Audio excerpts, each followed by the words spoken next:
staff who the most amazing tour. So Best absolutely the tour best so ever. far this year. Certainly the best we have had this year for sure. That is absolutely true. Yeah.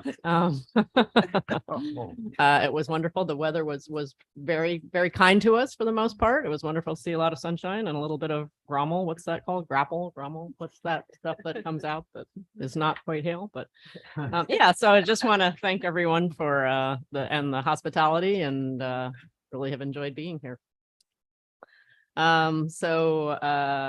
If there's anything else, I think we start off with some introductions of the commission. So again, I'm Jennifer Allen. I'm chair of the commission. I'm from District 1 in Portland, and we'll start down at this end. I'm Doug Derv, the commissioner from west of the Coast Range. Vicky Berger, Commissioner from Salem. Lisa Sumption, Director of Oregon Parks and Recreation Department.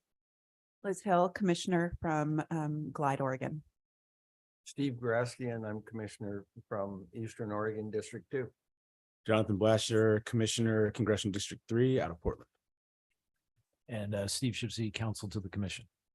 Good. Well, let's also invite those staff and others in the room to introduce themselves. So Matt, we'll start with you. Matt Rippey, the Deputy Director for Field Services for City Parks. Dennis Comfort, Company Director, State Parks. J.R. Collier, Deputy Director of Statewide Operations. I'm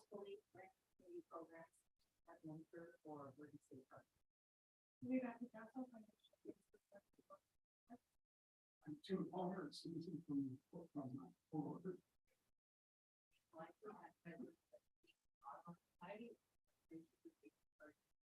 Great. Thanks. Chris. Hi, Chris, Oregon Parks and Recreation Department. From Florida, Farms, Information Technology. Woohoo. In Florida's support. Great. Thanks. And welcome, everyone. Thanks for being here. So our first order of business is approval of the February 23rd, 2023 minutes.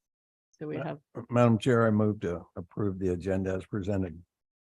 so those are the minutes, not agenda yet. Oh, sorry. Just the minutes. We're after the minutes I first. had the minutes.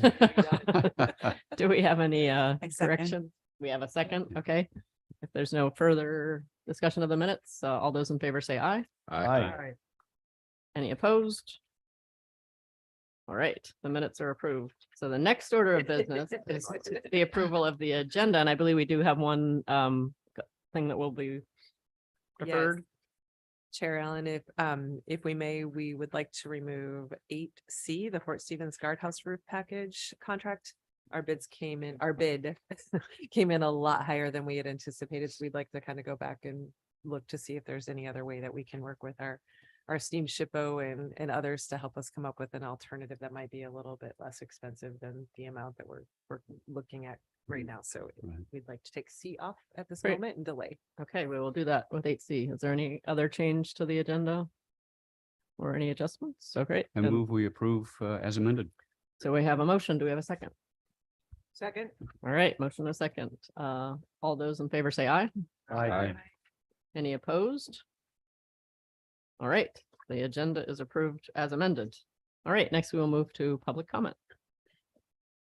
And I believe we have two signed up for public comment. Let's turn to you, Chris. Chair Allen, Director Assumption, Chris Havel with the Oregon Parks and Recreation Department here on agenda item 2. This is a courtesy public comment period for things that are not on the agenda for your consideration. There's no brief on this. We did receive one set of comments in writing by the deadline. You got those yesterday. Hope you had a chance to read them, and we do have 2 people here today. Typically, it's 3 minutes per person, but it's at your discretion, depending on how things are going. So Tim and Ann, are you both? Yep.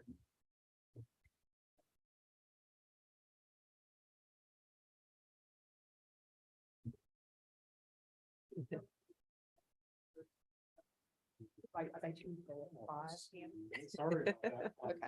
So we do have one additional item. Okay, great. I'll make sure you get copies. Excellent. Right after that. I did get it in on Tuesday Great. afternoon, but I was Great. thinking maybe you were driving down here. Great, great. And so, yeah, if you can state for the record your name and affiliation, and then thank you for being here today. Yeah, good morning. My name is Ann Velisis. As I said before, I'm president of the Kalmiopsis Audubon Society. Our group has about more than 400 members in Curry County who care deeply about Oregon state parks. We visit them and enjoy them on the regular basis and really value their habitat values, their recreational values, so many things that we get from them. We've also volunteered with the parks with the aim of helping to steward these spectacular places into the future. So I wanted to thank you all for making it down to this special corner of Oregon of ours. And just to briefly share with you some plaudits and concerns, just so that I just thought it might be useful for you to hear from people that are out there using parks. So quickly, I'll do a rundown. First, with the Flores Lake Natural Area, we really appreciate that this department's been working towards some trail pathfinding enhancements in the park, but we remain concerned about an infestation of noxious invasive gorse in the park and the loss of key resource staff during COVID that had been working on this, and also botanical resources. So we hope that staffing can be restored to address that and work on that. Night sky lighting, we're really excited that some parks in our region are starting to look into this issue and tracking light and considering ways to contribute towards conserving our region's nighttime skies. We're actually becoming a world-class destination for nighttime landscape photography, which is really cool. And there's other considerations as well. So that's a really wonderful thing. We are concerned about the cutting of big, old, charismatic trees under the auspices of hazards. There's been a number of those happening in the past several years in different parks. We recognize the need for public safety, of course, but there also needs to be recognition that big old trees that are 100+ years old have values for ecology, scenery, aesthetics, and perspective. And so it demands, I think, a closer consideration and maybe some alternative approaches rather than just cutting down these big old trees, you know, to get an arborist to trim limbs or other things. So I just want to put that out there. Other things at the Oregon Coast Trail, we've got some sections down, especially down the slope of the Huskaneden slide that have been closed, and they're kind of a difficult situation with the road. And so this park is, this trail is a huge resource for our region. And so it'd be great if we can put some attention to figuring that out. Finally, we remain concerned about the policy that's now in the work for drones in our region. The takeoff and landing in state parks. Our region has really important bird habitat on both the rocky shore, the rocks right close to shore, and the beaches for species that are of concern, and also some threatened species. And so we really encourage you to allow for robust public engagement continuing forward. So that's a quick rundown. I thank you for your service as commissioners, and thank the department for its stewardship. We so appreciate and value our state parks and know that you guys have challenges, but just wanted to give you that concern. And if any, I'll give my letter to Chris. And of course, we're always open for questions and conversation. Thank you. Great. Thanks, Ant. Does anybody have any I actually questions, had a or- quick question, if I may. Yeah. I don't get down here that often. What's a specific species of bird I should keep an eye out on my way back up to Portland? What should I be keeping an eye out for before I leave Curry County? Well, gosh, you can at this, we have on those offshore rocks, we have tufted puffins. They're hard to see, but in the near shore, we have black oyster catchers, which are really fun birds that are black with a big, long red bill. They make a lot of noise. They have trouble on the whole West Coast, but in our section of the coast, they do really well. So I'm kind of proud that our place is good for those birds. We also have the threatened, endangered, or the threatened Western snowy plover. That's harder to see. But anyway, Yeah, great. Nice. It's getting ahead of that. Thank you. Yeah, thank you so much, Anne. We really appreciate you coming and sharing your comments and observations. So Tim, please come join us.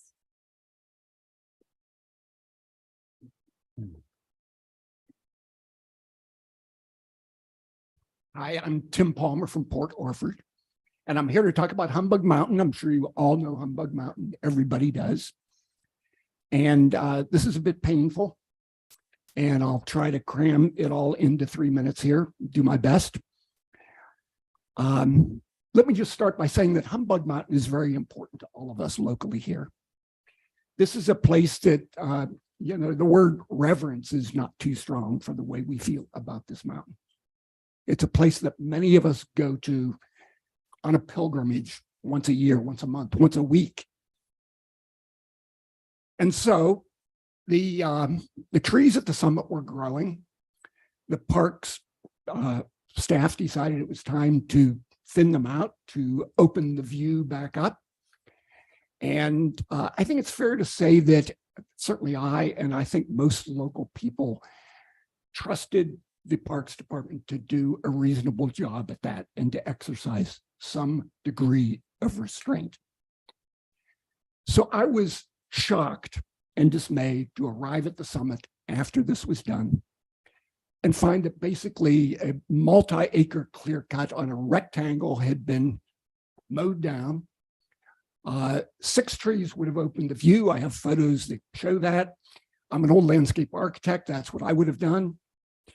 130 trees were cut. Far worse than that, if you picture standing at the top of the mountain with the view looking out to the ocean, 25 sizable trees were cut behind you, not in the view at all. No obstruction whatsoever. Worse than that, the finest old growth grove in the park is directly north of the summit. Everyone, 5th graders in Port Orford know that the winter winds come from the south and that they blow ferociously 6-8 times a year, every year. That old growth grove was exposed to that wind once the 25 trees were cut that were in front of them that had been hardened by the years, the decades, the ages. So anyone could have predicted what would happen. The first storm blew down much of that old growth grove downwind from the summit where the trees had been cut. Giant trees, 4 feet in diameter, 100, probably 200 and 300 years old, fallen down.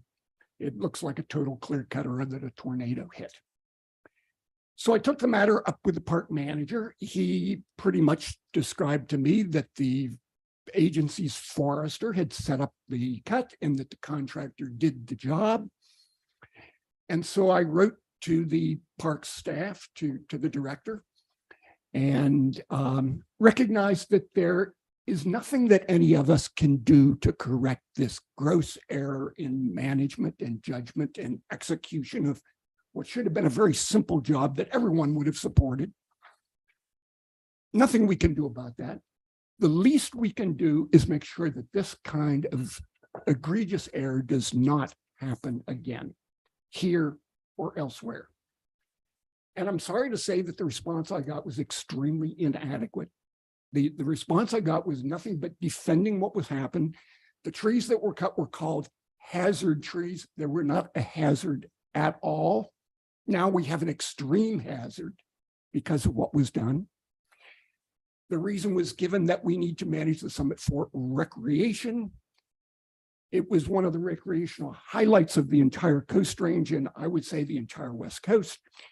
And now recreation up there is just severely impacted by what has happened.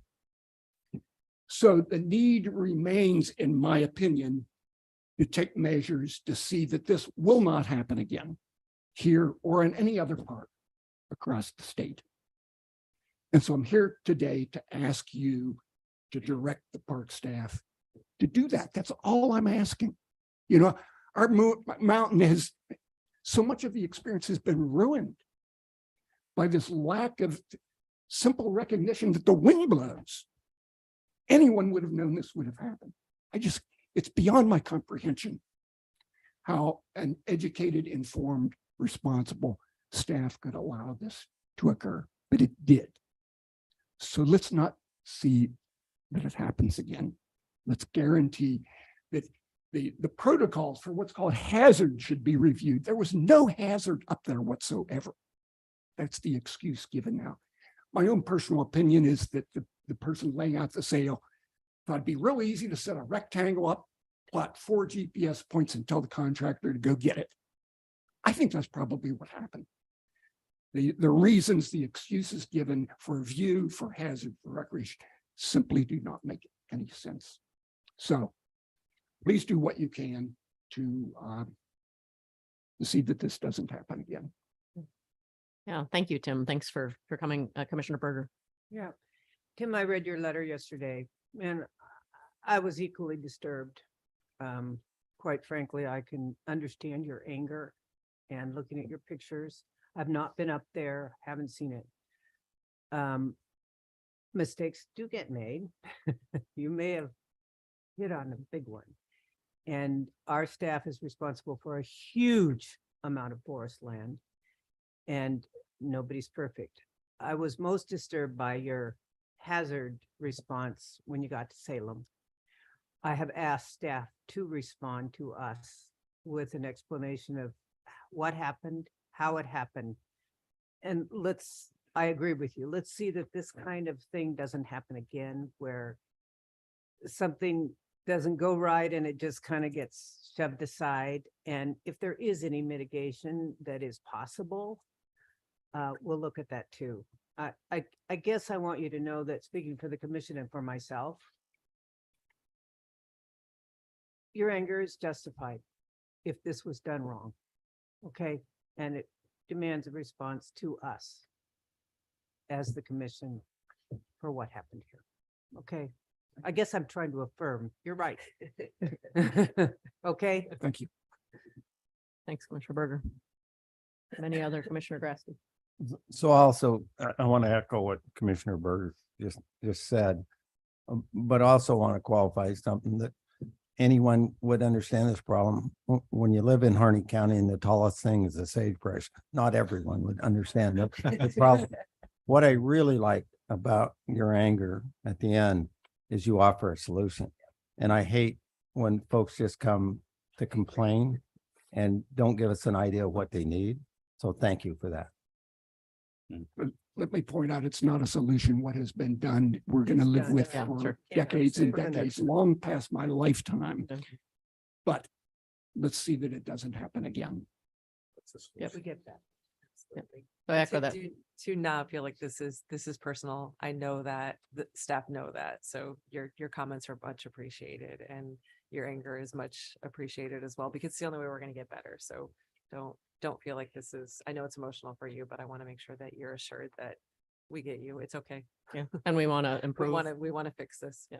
Want to improve our processes, and that's what I think people will take from this moving forward. So we appreciate your passion for our parks and I have not heard any further response except the initial one that I got. Yeah. It was so unsatisfactory. I'd love to hear what comes out of this. I will ask for staff response to us be sent to you.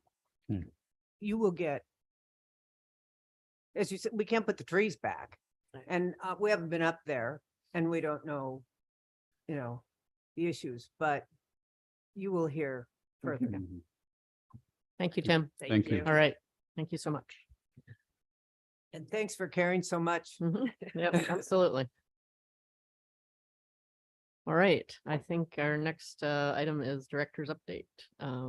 And so I believe we're turning to Katie. Katie is, if Katie's feeling better, Katie is gonna take us through a legislative update. Yes, I will share my screen.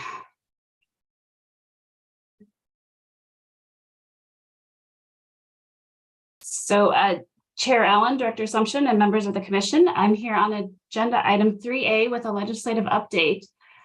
We're at the midpoint in the legislative session. There's almost 3,000 bills, and we are tracking about 300, a little more than 300 bills.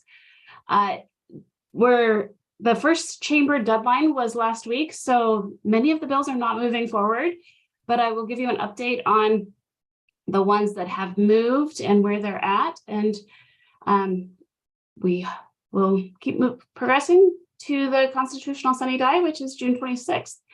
And just as a reminder, OPRD has no position on most of the bills. There were a few that we've been approved to have a position, but in general, we provide background and information on bills, but we don't have a position. So the bills that have made it through one chamber, House Bill 2737, which is the ability for state agencies to transfer land to one of the 9 federally recognized tribes in Oregon, passed the House 60-0.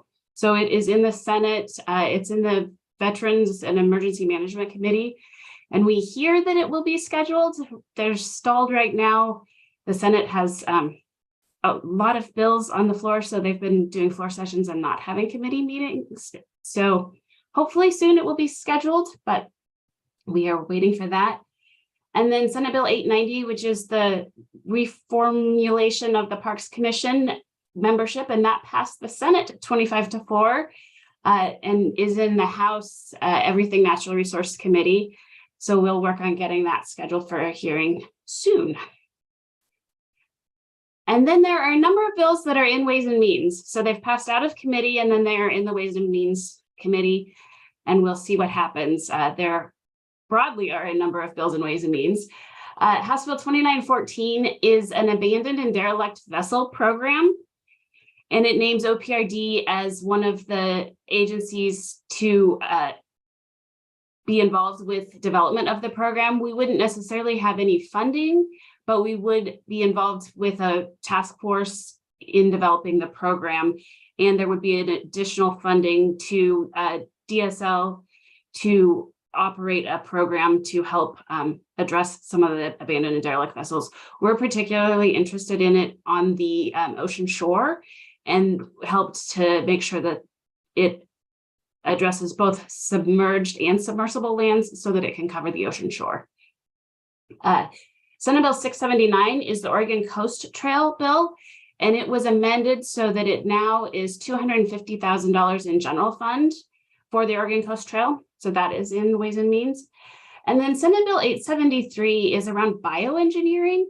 It was amended so that it would direct DLCD to go into rulemaking, and we would be directed to assist with that rulemaking along with the Department of State Lands to clarify that bioengineering is allowed for soft surface armoring on the ocean shore and in river estuaries, that and clarify what that actually means. So it's not intended to change land use laws, and it specifies that in the bill, but it would clarify what types of armoring is allowed.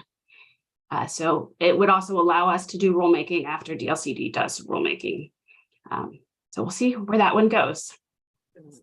And I think it's in Ways and Means because of the cost of rulemaking for all of the agencies. And bills that have had hearings. Hold on, Katie, One we have second. some questions around bioengineering, I think. Bioengineering, yeah, that one is complicated. Just clarify what the heck we're talking about there, will you?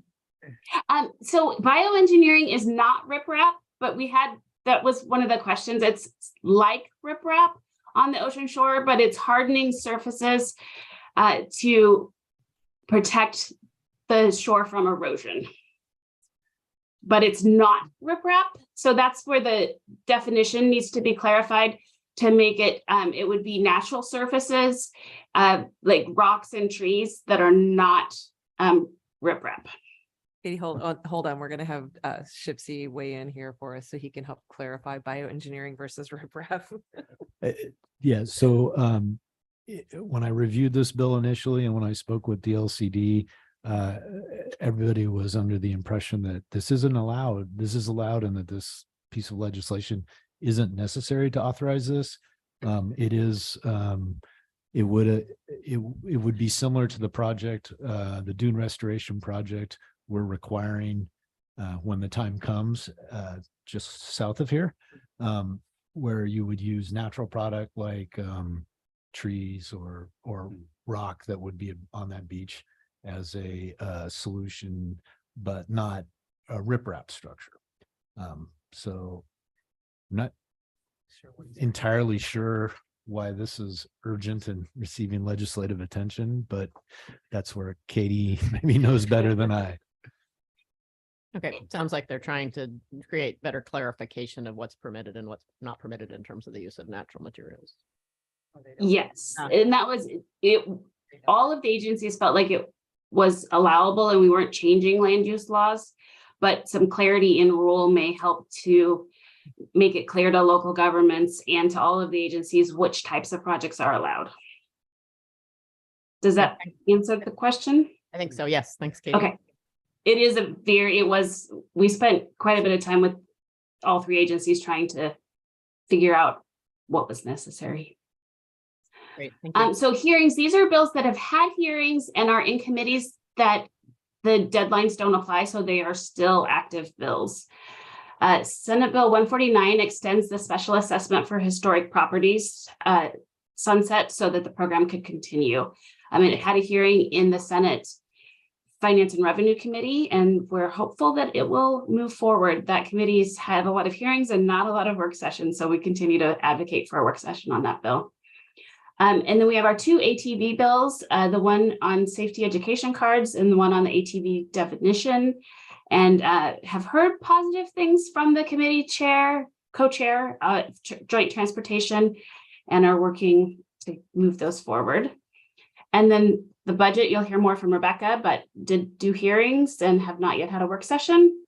And then an interesting bill that has had a hearing, and there's some work with proponents of the bill and the bill sponsor, would require that on public lands, anytime a light bulb is burned out or a fixture needs to be changed, that it would be changed to a light that meets night sky requirements. So it doesn't do anything retroactive, but anything proactive, lights would be changed to meet night sky protection requirements.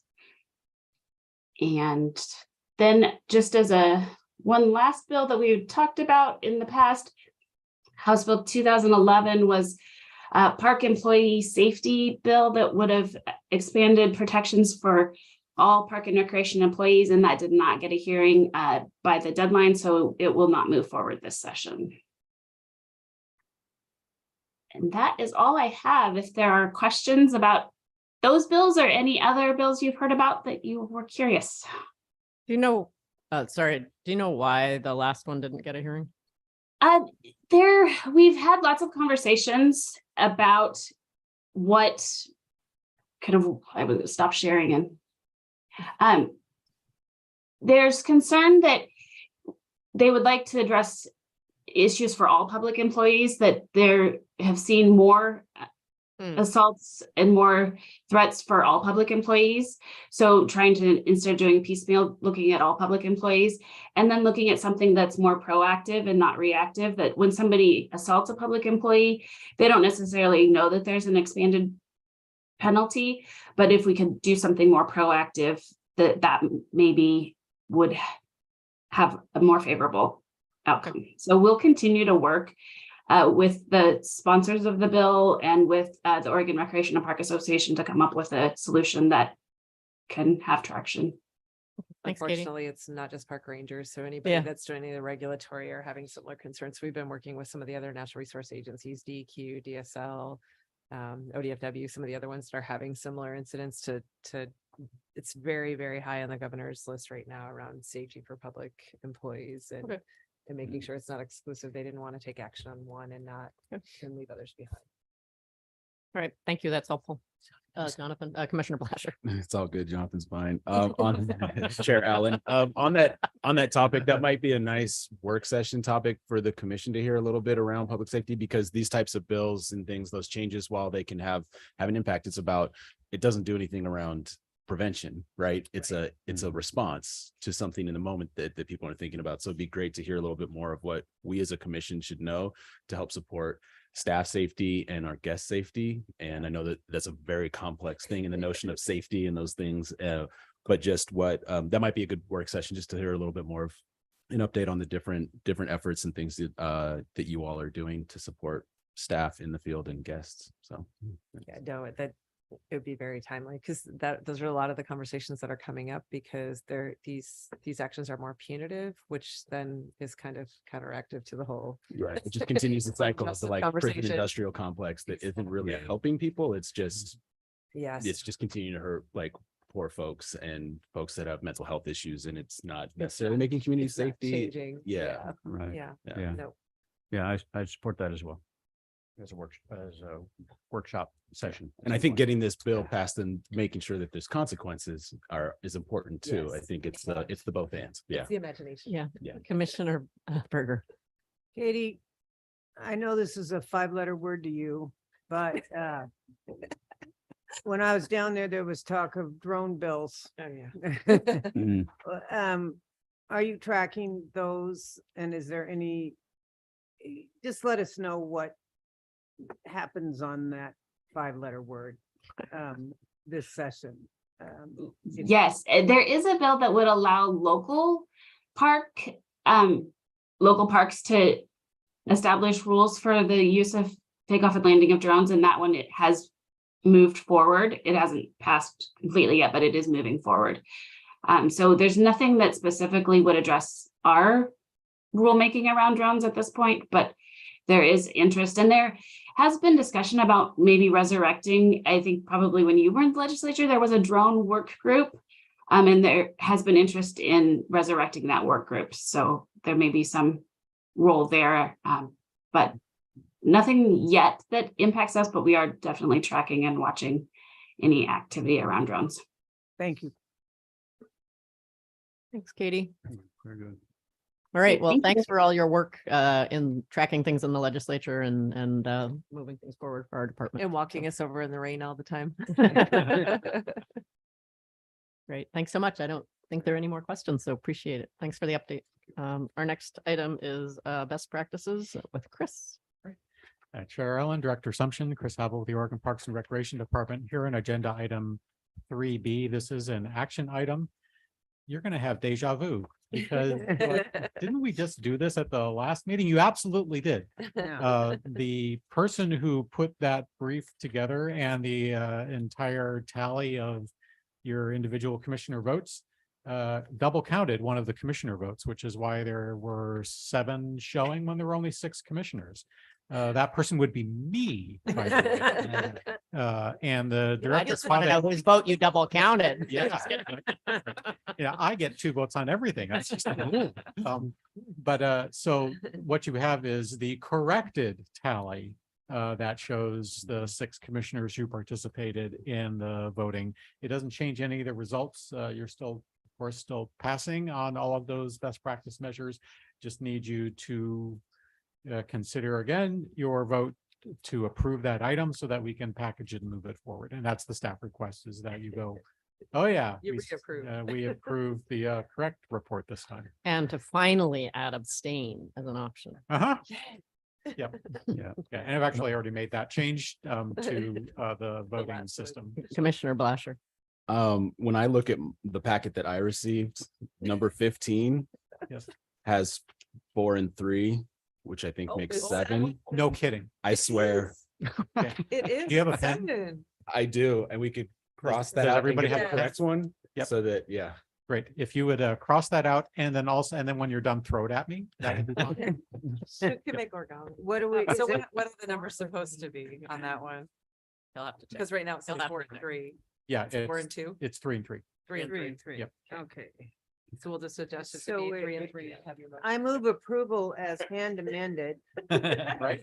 A second. I have elementary school students, so I'm doing very basic math these days. I'm glad that you and the director are paying attention. Clearly, I'm not. And I just may bring this item back every meeting. You never know. He likes Yeah, this is free fun. food. So can we add one, which is the commission checks on best practices at every commission? Like- That's a fantastic idea. Right. All right. I think, did we have a I motion? think motion, I second that All right. motion. Any further discussion? All right, all those in favor say aye. Aye. Any opposed? Can I say it twice? Oh, no. I seconded and then Jonathan seconded, so we've actually seconded twice. Okay. So I anyway, anyway, we're, my at second. least we're being consistent. I'm gonna abstain. Uh-oh. This is fine. This is, okay. You earned this, Chris. Oh, yeah. Chris, Yeah, I get that. Chris. Yep. I think. This Oh, yeah. is too much. Good fun. luck writing the minutes for this one. Fortunately, I don't have to do that. All I have to do is Good luck. take your Chris. individual sheets and go home. That's what I'm gonna do. Okay, Thanks. all right. So we didn't have a motion to add worst practices to the. All right. All right. So I think we're, Yep, I think we great. passed, right? Did we? Did I do everything? You did. Yes. Yep. You did. All right, All right, great. Thank you. I'll collect those at the end of the meeting. Great. all right. Thank- So thank thank you, you. Chris. Yep. And now we're up for the budget update with And Re- hopefully in this Rebecca. one, we don't have the numbers wrong. Yeah, you want to do this quick math This here? one, Jonathan.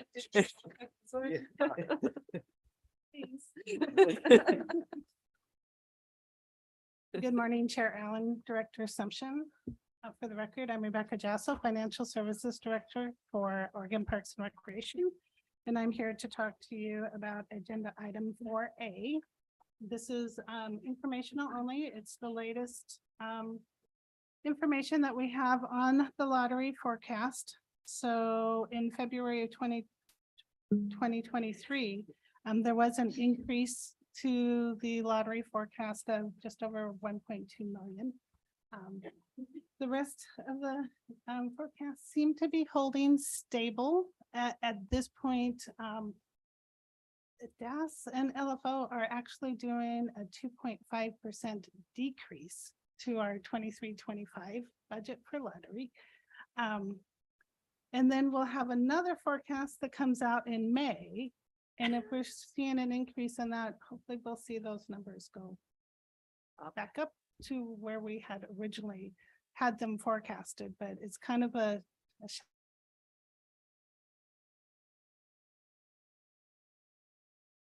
seeing an increase over what our 21-23 biennial budget was built off from. This document also shows on the back where we're at as far as meeting the requirement of switching from the 12% to the 25%. I have an amazing revenue analyst that has been with the agency for about 3 months now. But she went through and she did the numbers and she actually found where we had originally included in this biennium a lottery transfer that was for last biennium and how it happened. I'm trying not to be really technical here.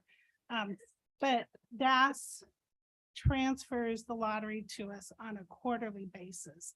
And then when we get to the end of the fiscal year or the end of the biennium, we receive that transfer in August. The fiscal year closes in June. So DAS actually transfers it in the next year. We receive it, record an accrual to put it back into the year where it's supposed to be for the money that's received. But the biennium doesn't change. So when there's a biennium change, it looked like it came in AY 23, but it was for the previous fiscal year. So we removed that first initial transfer from our calculations because it wouldn't calculate into this process of determining whether or not we've met the 150% of the total. So the good news on that is we thought we were going to meet that with the transfer that we're expecting to receive in the next couple of weeks. And now that won't happen. So it won't be until after the June transfer that we'll receive in August. So it's about half. Which is the biennium. Which is the biennium. Look at that. There you Look at go. that. That helped. That helps. And so it's actually only one quarterly transfer that will end up having to carry over to the 25%. So instead of about 38 million, it'll probably be between 18 and 19 million that will be impacted. So it worked out in our benefit to have this happen. So it does help that it's the biennium. it does help that it's biennium. Yeah. Yeah. And there was only one quarter that we went over that 150%. So, so that's Commissioner Grassley? So you said 18, 19 million. So are we talking about half of that because of the 25 to 12.5? Or no, You know, we No. generally receive about between 17 and 18 million a quarter is what we receive in the transfer Total. total. And then So 12% of that. goes- 12% of that goes. 12% of that. So whole. we're at haven't hit- nine, I we're think at he's- 19 million now to meet that. So if we get our 17 to 18 million, right? We actually won't go over the 150% until the 23-25 biennium in that first quarter. So I think that's a really good thing, but is there a conversation going on with the county so they don't yeah. get blindsided? So, Yeah, we've done, you've already even approved rulemaking and everything with it. yeah, but they know that where they might have been anticipating that it's not going to happen. They know that it's not going to be until after the distribution's been made and we actually have the money in. Right now, they're forecast until the reality hits. No money goes anywhere. They Good. know that. And we will, I have a meeting with our legislative fiscal office, on the 24th. And we'll do a technical adjustment in our budget to reduce the amount of that package, and then we would adjust for the 23-25 if we need to. So, we aren't any further on the budget. We're still kind of in a holding pattern. When I talked with our legislative fiscal officer, he had mentioned that hopefully by the 24th, they should have a pretty good idea of what packages are going to go forward and what they're going to approve. So hopefully we'll get our technical adjustments in and we'll be ready for work session first part of May. We've done our budget presentation. We did our We were budget first. presentation. You were We first. were That was my first. memory. Yeah. Yes. And nothing. Have any agencies? No, so Chris and I are actually going over to meet with the governor's office and desk tomorrow to get, I think what's happening now is you heard Katie say a lot of things just aren't moving because there's so many new members, so things are just kind of stalled. So I think right now there's a sudden rush to figure out how to get us agencies through to get our budgets handled. And Okay. so that, my guess will start moving here in the next week or so, because we've got a special meeting tomorrow. Okay. Do you have any other questions or comments for Rebecca? All right. All thank right, you. thank you Nice so much. job. Yeah, thank Appreciate you. it, yeah. Great, so I think we now are moving on to number 5, real estate with Silver Falls reciprocal access easement with our neighbor, and on the Zoom, it's Alice is double counting her last name, Alice Fields Beals, so. It's a theme. Can you double count our revenue lottery or our lottery revenue, Rebecca? Figure out how that's done. That's okay. And if I could, I rename myself strategically on Zoom too. They're like, where's Jennifer? Oh, all right, so if thanks, I could Alice. share my Take it screen. away. Sure, yep.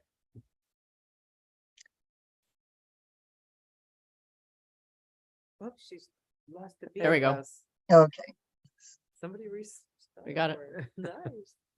Chair Allen, Director Sumption, Commissioners. Thank you for having us here today. The first item on it that we would like to bring forward to you is a reciprocal easement with a neighbor at Silver Falls. This is at the north end of Silver Falls. A survey review done by a former surveyor of OPRDs determined that the long-established driveway that provides access to residences and outbuildings on both of these properties runs through both properties. The property line between the two properties is basically up the middle of this driveway. And to ensure clear title in regards to this access for both of the properties are agreeable to granting reciprocal easement rights over the driveway rather than each party having to establish new driveways. The easement is intended to grant both parties permanent rights to continue use of the existing driveway for ingress, egress, and utilities. It is not intended to provide for public access into either party's lands. The public access into OPRD's lands is approximately 525 feet east of this existing driveway. We're asking that you approve the granting and accepting of this reciprocal easement right and authorize OPRD director to sign all necessary instruments effectuating the transaction. Great, thank you. Do we have any questions for Alice on this? I'd move All approval. right, we have a motion to approve. I'll second. And a second from Commissioner Grasty. All right, any further discussion? All those in favor, so the action requested is to approve granting and accepting of this reciprocal easement and authorize the OPRD director to sign all necessary instruments.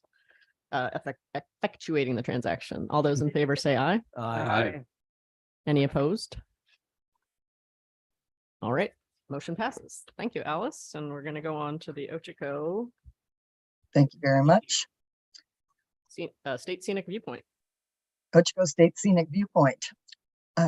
This is in regards to acquisition of adjacent lands. As I mentioned at the February meeting several years ago, staff identified a 9.1 acre property that is adjacent to the viewpoint as a property of interest for further protecting the scenic quality of the hillside and to allow for expansion of some of the pedestrian trail in that area. The public has somewhat created a trail here. And further review of the location of the trails that were created by these users have also shown that there is also a current pedestrian trail in this corner of the adjacent lands. The owner of the lands is aware of this and is agreeable to OPRD acquiring the land needed to resolve this trespass of trails. The acquisition will involve acquiring both the undeveloped 9-acre parcel that is located just below our viewpoint here, and also approximately 1 acre. It's just under 1 acre is what's being surveyed right now to accommodate a boundary line adjustment. And I apologize, my brief states that it is the county that will need to approve this. And we have since determined that it is the city of Prineville that will need to approve the boundary line adjustment. The appraised value of the property of $180,000 is acceptable to the seller. And we are asking the commission approve the acquisition of these adjacent properties subject to the city of Prineville approval of the boundary line adjustment for the appraised value of $180,000. Okay, got it. All right. Do we have any other questions? Commissioner Dorr?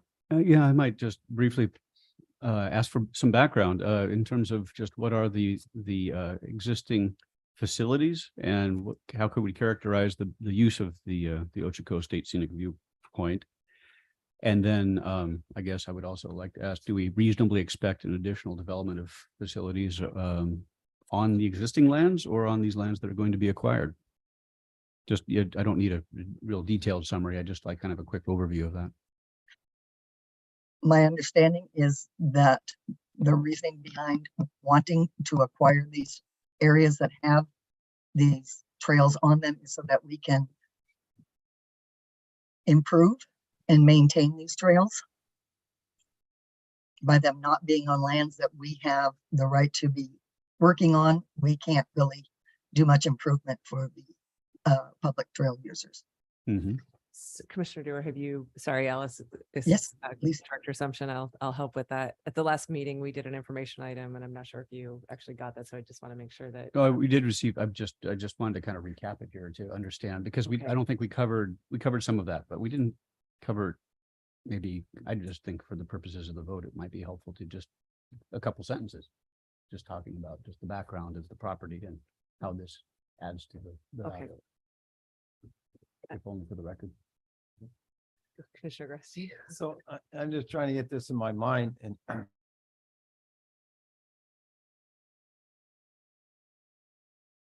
our last meeting. I think this is on going down the hill on the left-hand side, the north side yeah, of the yep. hill going into Prineville. And I guess all the head shaking, that's correct. Is this one more opportunity for Central Oregon to have a roundabout at the top of the hill, or I'm trying to figure out how you access this thing. So can somebody circle the wagons with a red laser or something up there? So there's already an existing, I'm trying to think, if you haven't been there, it would be similar to Pilot Butte, but a much smaller visitation. So at the top of it is a beautiful viewpoint. There's the driveway. You got that for me, Alice? Thank you. Yes. So we do have facilities up at the top, and what's happening now is down at the bottom, there are social trails because it's easier for folks to come up to the viewpoint in those areas. So this would allow us to actually make trails that are safer for folks to access. And I forgive me at the bottom who's down there. It's not Facebook. It's not, it is Facebook.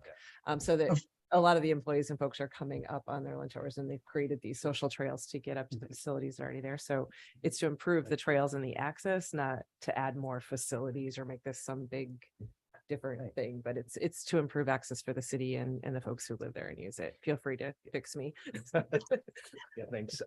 Chair Allen, Director Sumption, members of the commission, Chair Collier, statewide operations. So, yeah, going into Ochoco State Scenic Viewpoint before you drop down into Prineville, well before you get Way out, up there's a the highway. turn off the highway that takes you up to get up to the State Scenic Viewpoint. That was the original intent of the property. That's the main intent of the property.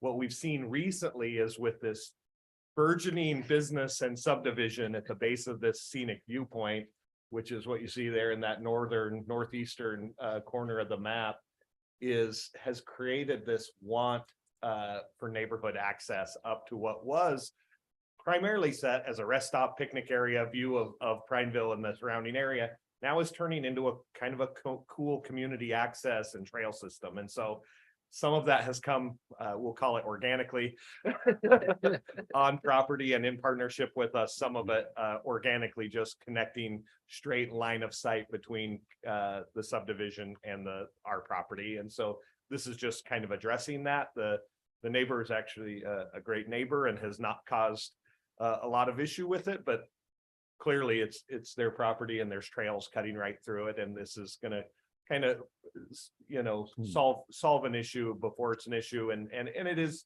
a need that maybe wasn't there previously, but is now with this new subdivision. That's quite a bit of houses, and it's become quite a nice neighborhood access.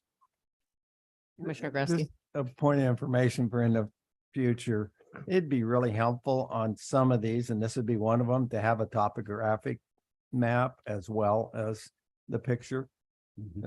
Give us the lay of the land. Yeah, that's a Thank great you. We'll keep that in mind. Yeah. I think we all know, Yeah. it's Steve. Yeah. You come down. You don't forget that. I'm not walking up it. Yeah. There's a driveway. Yeah. Great. Do we have any other questions or comments on this one? No, that's outstanding. I just wanted to hear exactly what JR said for the record right before we vote on it. Thank you. Thank you.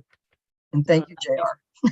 Do we have a motion to approve? I move to approve acquisition of the two adjacent properties, subject to City of Prineville approval of a boundary line adjustment for the appraised value of $180,000 and authorize the OPRD director to sign all necessary instruments effectuating that transaction. Great. I'll We- second. All right, and we have a second. Any further discussion? Before we vote, I think it's the county, not the city. It's the city. They changed it. Oh, they changed it. The survey Yeah. just checked into that for us, and it is Yep. the City of Prineville that needs to approve this. I was playing catch up too. There. Well I All right, apologize. then. All those in favor say aye. Aye. Any opposed? All right, the motion passes. Thank you, Alice. And we are on to Silver Falls Go Bond project easement.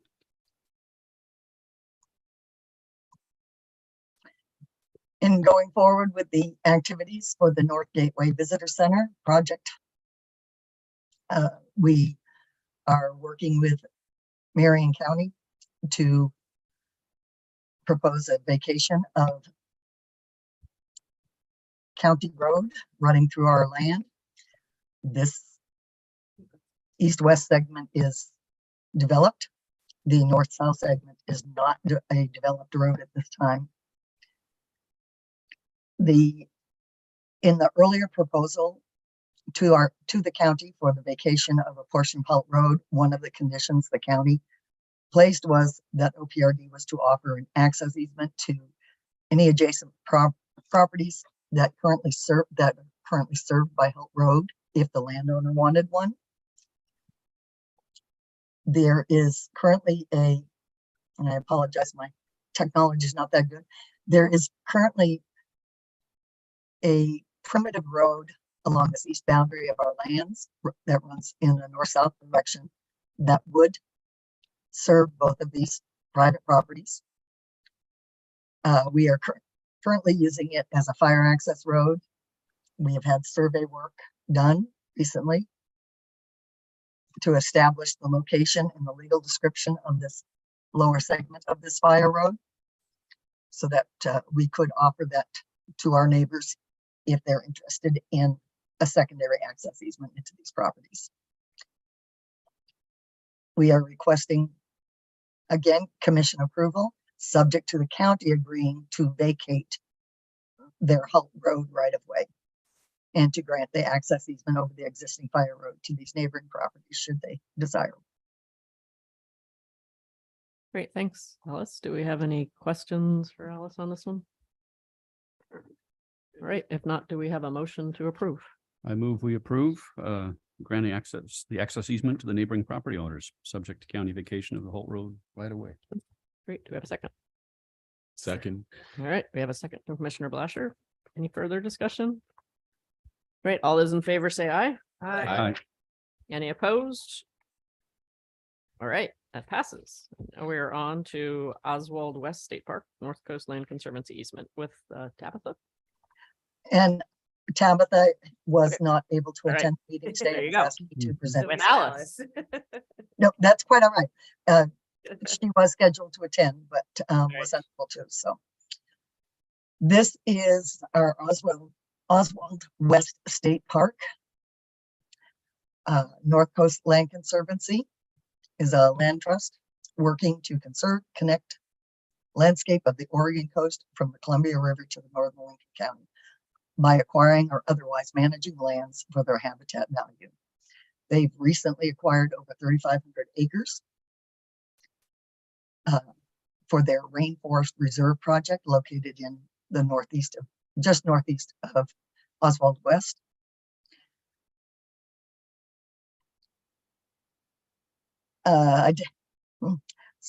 Identified by former Oregon State Parks Director Sam Boardman as a possible addition to Oswald's West State Park, then known as Short Sand Beach State Park. The Rainforest Preserve property includes basalt cliffs, lush forest, and mountain peaks.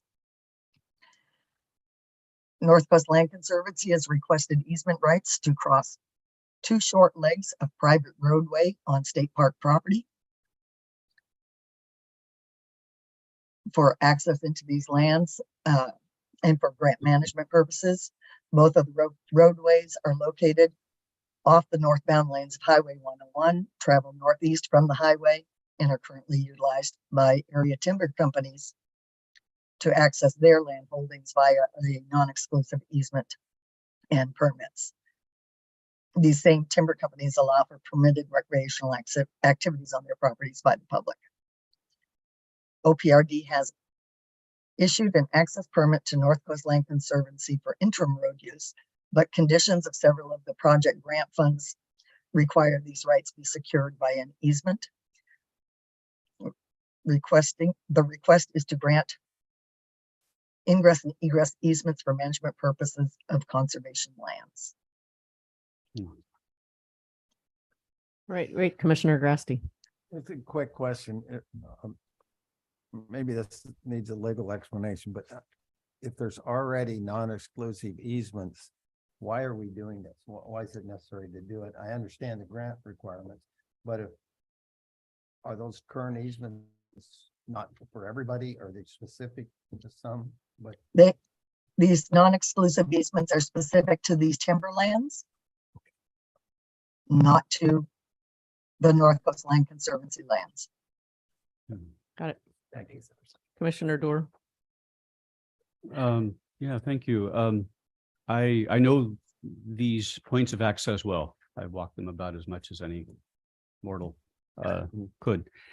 And I'm supportive of what's being proposed here. I do recall, though, that the last time this came before the commission for discussion as a potential future action item, I mentioned concerns about other forms of access through these points, and I was wondering if staff has done anything with that or pursued those questions. I know, for example, that northwestern point of entry is, as just a matter of standard operations, utilized by the Arch Cape Water and Sanitary District to dispose of human waste up that road. Okay. Yeah, as just a standard part of their operations, because they have a biosolids disposal site that can't be accessed from the community. So this is the standard point of access for their staff with regular truckloads of treated waste, but still waste that's going up the hill. beyond that, as I've discussed with some staff, I know that we have a lot of attention to these places as points of recreational access, and they have been showing up on all over the internet, inconsequential hiking sites, but even consequential places like Google Maps, showing them as trailhead points of access for the public, and in some cases implying that they're OPRD trailhead points of access when we aren't encouraging recreational activity in those areas. And while these timberlands are great and have permitted recreational use, there are some real treacherous parts of them. There are cliffs of several hundred feet in height with the old logging roads along the edges of them and so on. So it does introduce some risk, I think, for the public and for us if we have people assuming that it's an authorized point of access. And on a sunny day, being so close to Metro Portland, you will sometimes have 10 cars piled up there, parked there with people going in for recreational purposes. And then there are little other inconsequential things like the timber gate actually being constructed on OPRD lands, I heard maybe without necessarily OPRD approval, just slightly wrong location. Anyway, there are a lot of complications with that point of access. And so I guess that while I really want to enthusiastically support the NCLC request, and I do support this as written, I guess I would do so with the caveat that staff continue to work on looking at these other issues, because I think we have a range of interesting challenges and questions about just assumed grandfathered rights of access that may or may not actually be things we're aware of, or at least things we should have a discussion about in terms of the future access to that point. But meanwhile, I'm very supportive of the current proposal as written. Yeah. Thanks, Commissioner Dorr. Thank you. The question. Commissioner Hill. Can I learn, I don't know very much about the Rainforest Reserve. Is this public access or is it going to be closed off to the public? How many vehicles are going to be traveling up and down this road? Could I get a little bit more background on what this would be used for? My understanding is the request is to grant the egress easement for management purposes of the conservation land. Okay. And so it's conservation land that wouldn't necessarily be open to the public for use. Good question. So the That- timber, my understanding is the timberlands, they allow public recreation. They on, allow public but recreation. do we know what the NCLC is The planning? NCLC has been allowing public access for recreational purposes. Their goals are heavily focused on natural resource conservation and restoration, but they do allow for public access. And there's more than one timber company has lands up those roads too. So we have different policies from different timber companies, private timber companies, who have the public coming in through those gates. It's a little more complex than that.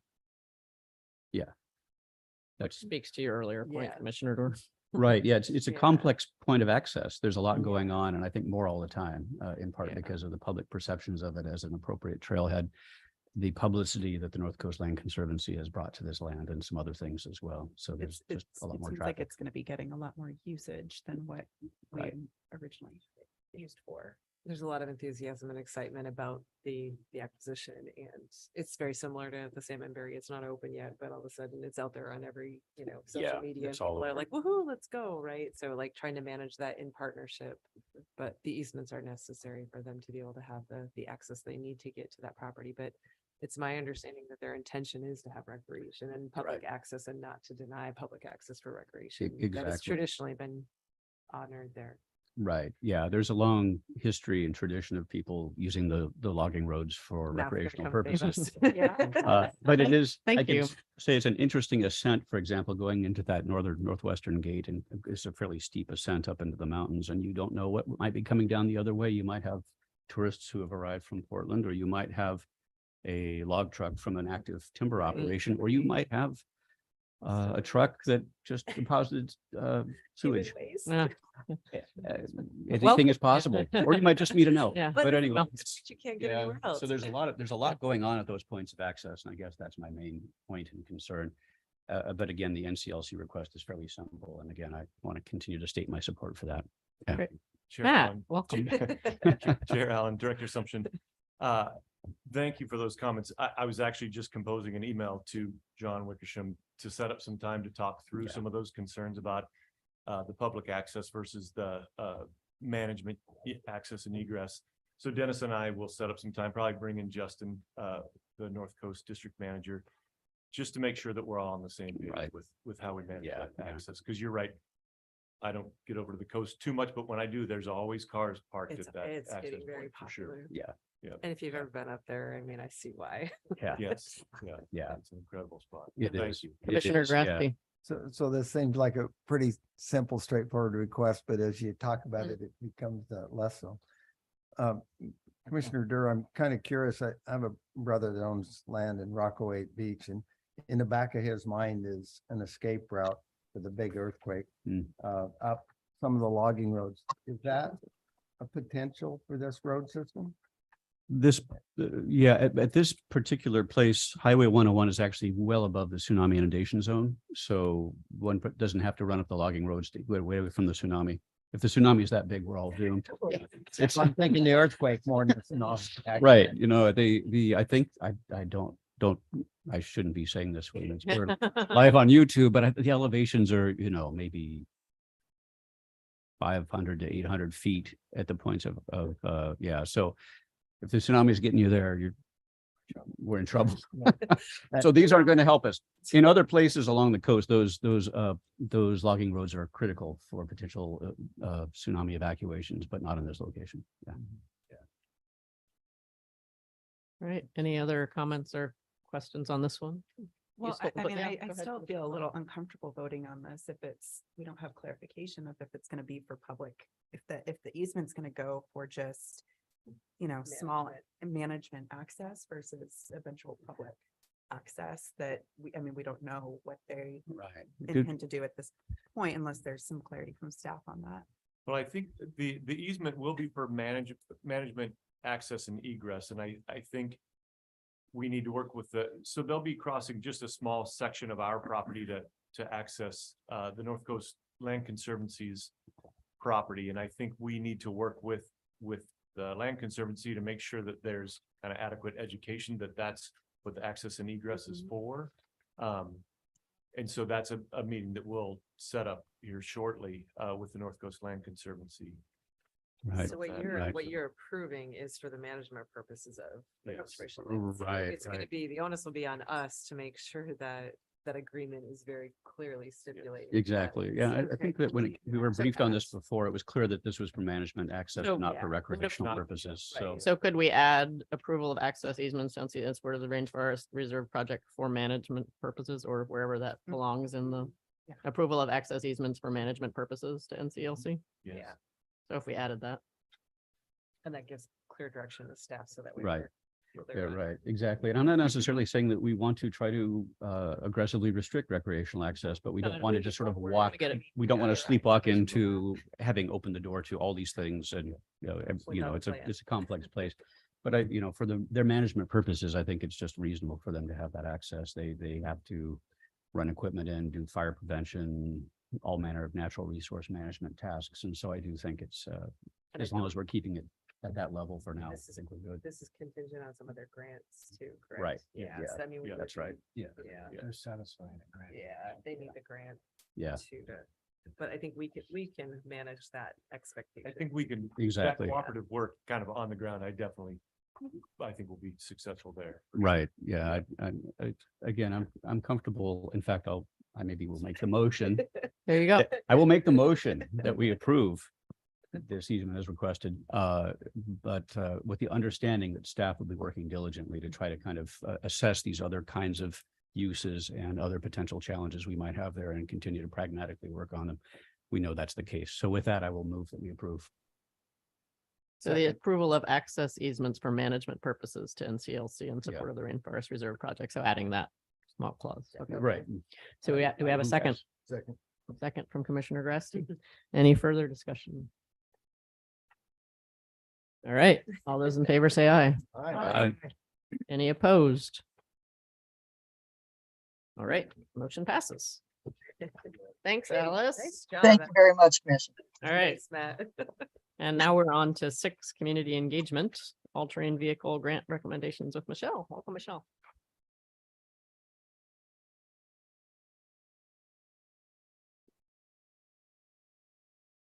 Good morning, Chair Allen, Director Assumption, members of the commission. For the record, I'm Michelle Scalise. I'm the manager of the Grants and Community Programs section at Oregon Parks and Recreation Department. I will be presenting the next 3 items for you, so we're going to get some good quality time together here this morning. The first one in front of you is agenda item 6A, and this is for the all-terrain vehicle grant recommendations. The ATV grant subcommittee met February 23rd and 4th in a hybrid meeting, Salem and Zoom, to review 22 operation and maintenance grant requests for totaling $8,039,013. The committee scored all of the grant requests based on the criteria established in the Oregon statewide trails plan. Applications were ranked by the average scores given. And the committee and staff are recommending funding all 22 applications for the amount of $8,039,013.71 to be exact. So the action requested, we are seeking commission approval for the requested amounts attached in the recommendations and the project and the ranking in the attached spreadsheet. Madam Chair, I would so move. All right, we have a motion from Commissioner Grassi. Do we have a second? I'll second. Got several seconds. We've got double counting our seconds. Any further discussion? Yeah, this must Yeah, have been Commissioner. fun, funding them all. It's fun funding them Yeah, all, yes. giving, Yeah. there were a lot of happy people in that room. Yes. Yeah, Yeah. Well, Yes. wasn't that the day of snow too? these were all good projects. Yes, yes, yes. They do a really good job. These are, kind of project that we fund, biennium to biennium usually, and they do a great job of providing, just patrols, education, maintaining trails, just a variety of things. So yeah, Yeah. it's really good to be able to recommend all the projects that came before us. And I just want to say, I really appreciate the map and I love how dispersed all of Mhm. these I do projects too, are. yeah. This Yeah. is wonderful. So thank Yeah, you. absolutely. Yeah, and I mean, I think that we've covered Right. Harney County pretty well this time, so.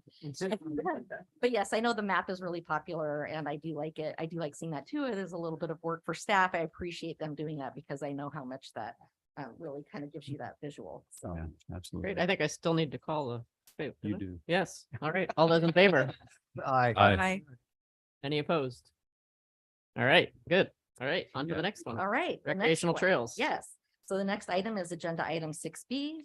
This is a recommendation for RTP, Recreation Trails Program grant funding. The RTP Grant Advisory Committee met again in a hybrid meeting, which staff does a wonderful job of that, just like we do here.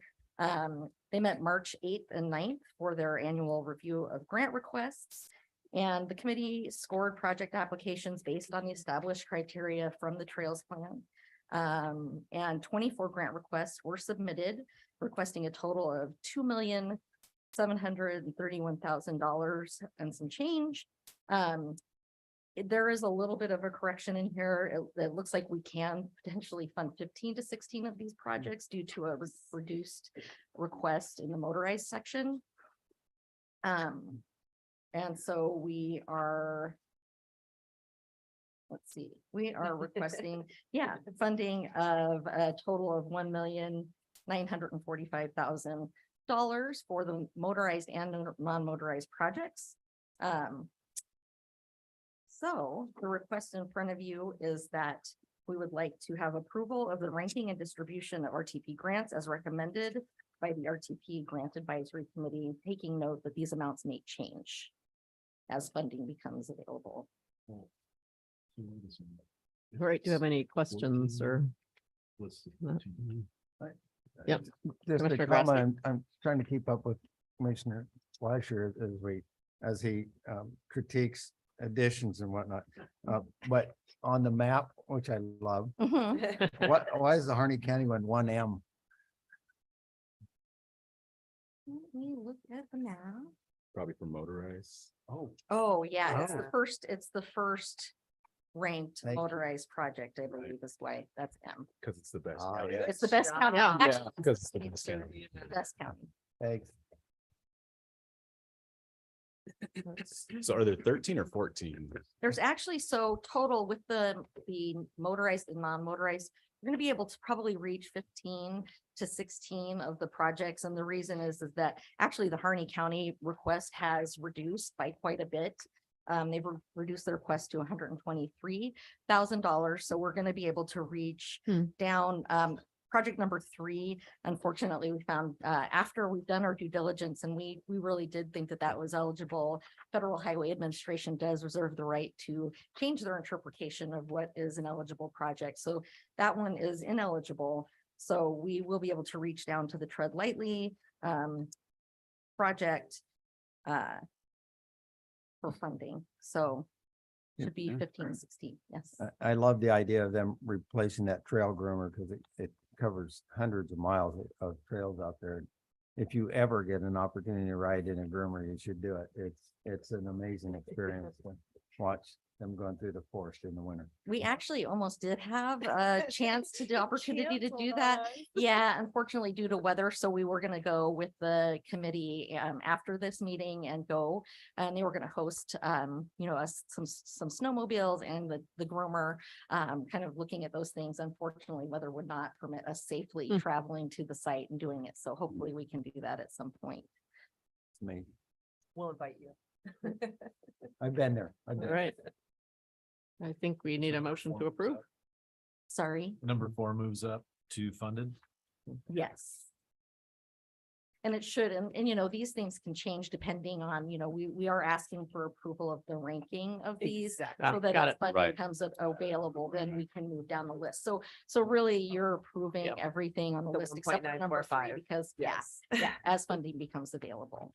So I move for approval. I will second. All right, we've got a motion and a second. Any further discussion? All those in favor say aye. Aye. Any opposed? All right, looking forward to the snowmobile trip. All right, and we're on to C, Land and Water Conservation Fund grant recommendations. Yeah, so our final agenda item in the grants area today is agenda item 6C. This is for the Land and Water Conservation Fund grant recommendations. I did want to say that we did have 5,829,000 approximately available, which I did not have on this spreadsheet. I apologize for that. But we did receive 10 grant applications totaling a request of $5,301,381. And the committee did recommend funding all of those since the funding was available. Again, the committee used the scoring criteria, in this case established in the current SCORP. And the request in front of you. Oh, and they did meet on March 23rd again in a hybrid meeting, which has worked really well for us to get committee members together, or, if they can't, we can do remotely like we do here.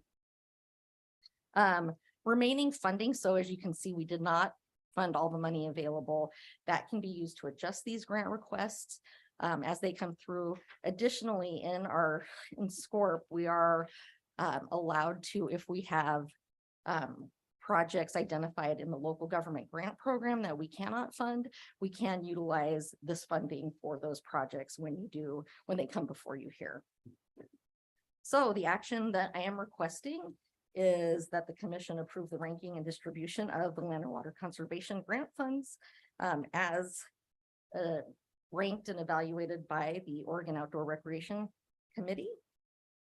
And then we will go to National Park Service after this to request funding as it's available from you. Any questions? All right, do we have a motion to approve? I move we approve the ranking for the Land and Water Conservation Fund grant recommendations as proposed. Do we have a second? Second. All right, we have a second. Any further discussion? All right, all those in favor say aye. Aye. Any opposed? All right. Moves. Nice Thank you so job, much, Michelle. Michelle. All right. Thank you. So we're Thank all on. those committees. That was a Yeah, lot of work. absolutely. Thank, Yeah. please pass along our thanks to all the committee members. And we are on to 6D, the Bifrost Cable Crossing Ocean Shore Alteration with Kevin. Welcome, Kevin. Good morning. Sorry, can you see my screen? Yes, we can. Great. And hopefully it has the Bifrost screen on it. Does. Great. All right. Good morning, Chair Allen, Commissioners, and Director Sumption. For the record, my name is Kevin Herkamp. I'm the Ocean Shores Program Coordinator with the Oregon Parks and Recreation Department here. Today, I'm going to be providing an information on the Ocean Shore Program and a recent application for the Amazon Web Service Bifrost Submarine Cable Crossing. The Ocean Shore State Recreation Area was established in 1967 and consists of a recreation easement across public and private ownership along the coast. OPRD is the management agency of this easement, is directed to protect and preserve the recreation, scenic, natural, and other resource values on the ocean shore. The boundaries of this easement is dictated by either the surveyed statutory vegetation line or east of that when the shore migrates further inland due to erosion. On March 9th, 2023, OPRD received a complete application from AMCS, an affiliate of Amazon Web Services, requesting to cross the ocean shore at Wainema Beach. This is located between Nesquin and Pacific City. The request is to use horizontal directional drilling to cross the ocean shore at a depth of 20 to 50 feet in order to land the Bifrost submarine fiber optic cable system. This is an ultra high-speed telecommunication connection that will cross the Pacific Ocean and link Oregon with Southeast Asia, specifically in the Singapore area. The location is surrounded by a private church camp and is adjacent to a beach access that is part of the Oregon Coast Trail. Boring for the cable is the only action directly requested on the ocean shore, as the landing will occur on privately owned upland east of the ocean shore. Other areas identified on this map will only be used in the event of response to an unplanned event. OPRD has received about 1 to 2 similar cable crossing applications per year for the last few years. We're expecting this rate to increase due to the likelihood of offshore wind development and additional trans-Pacific telecom cables.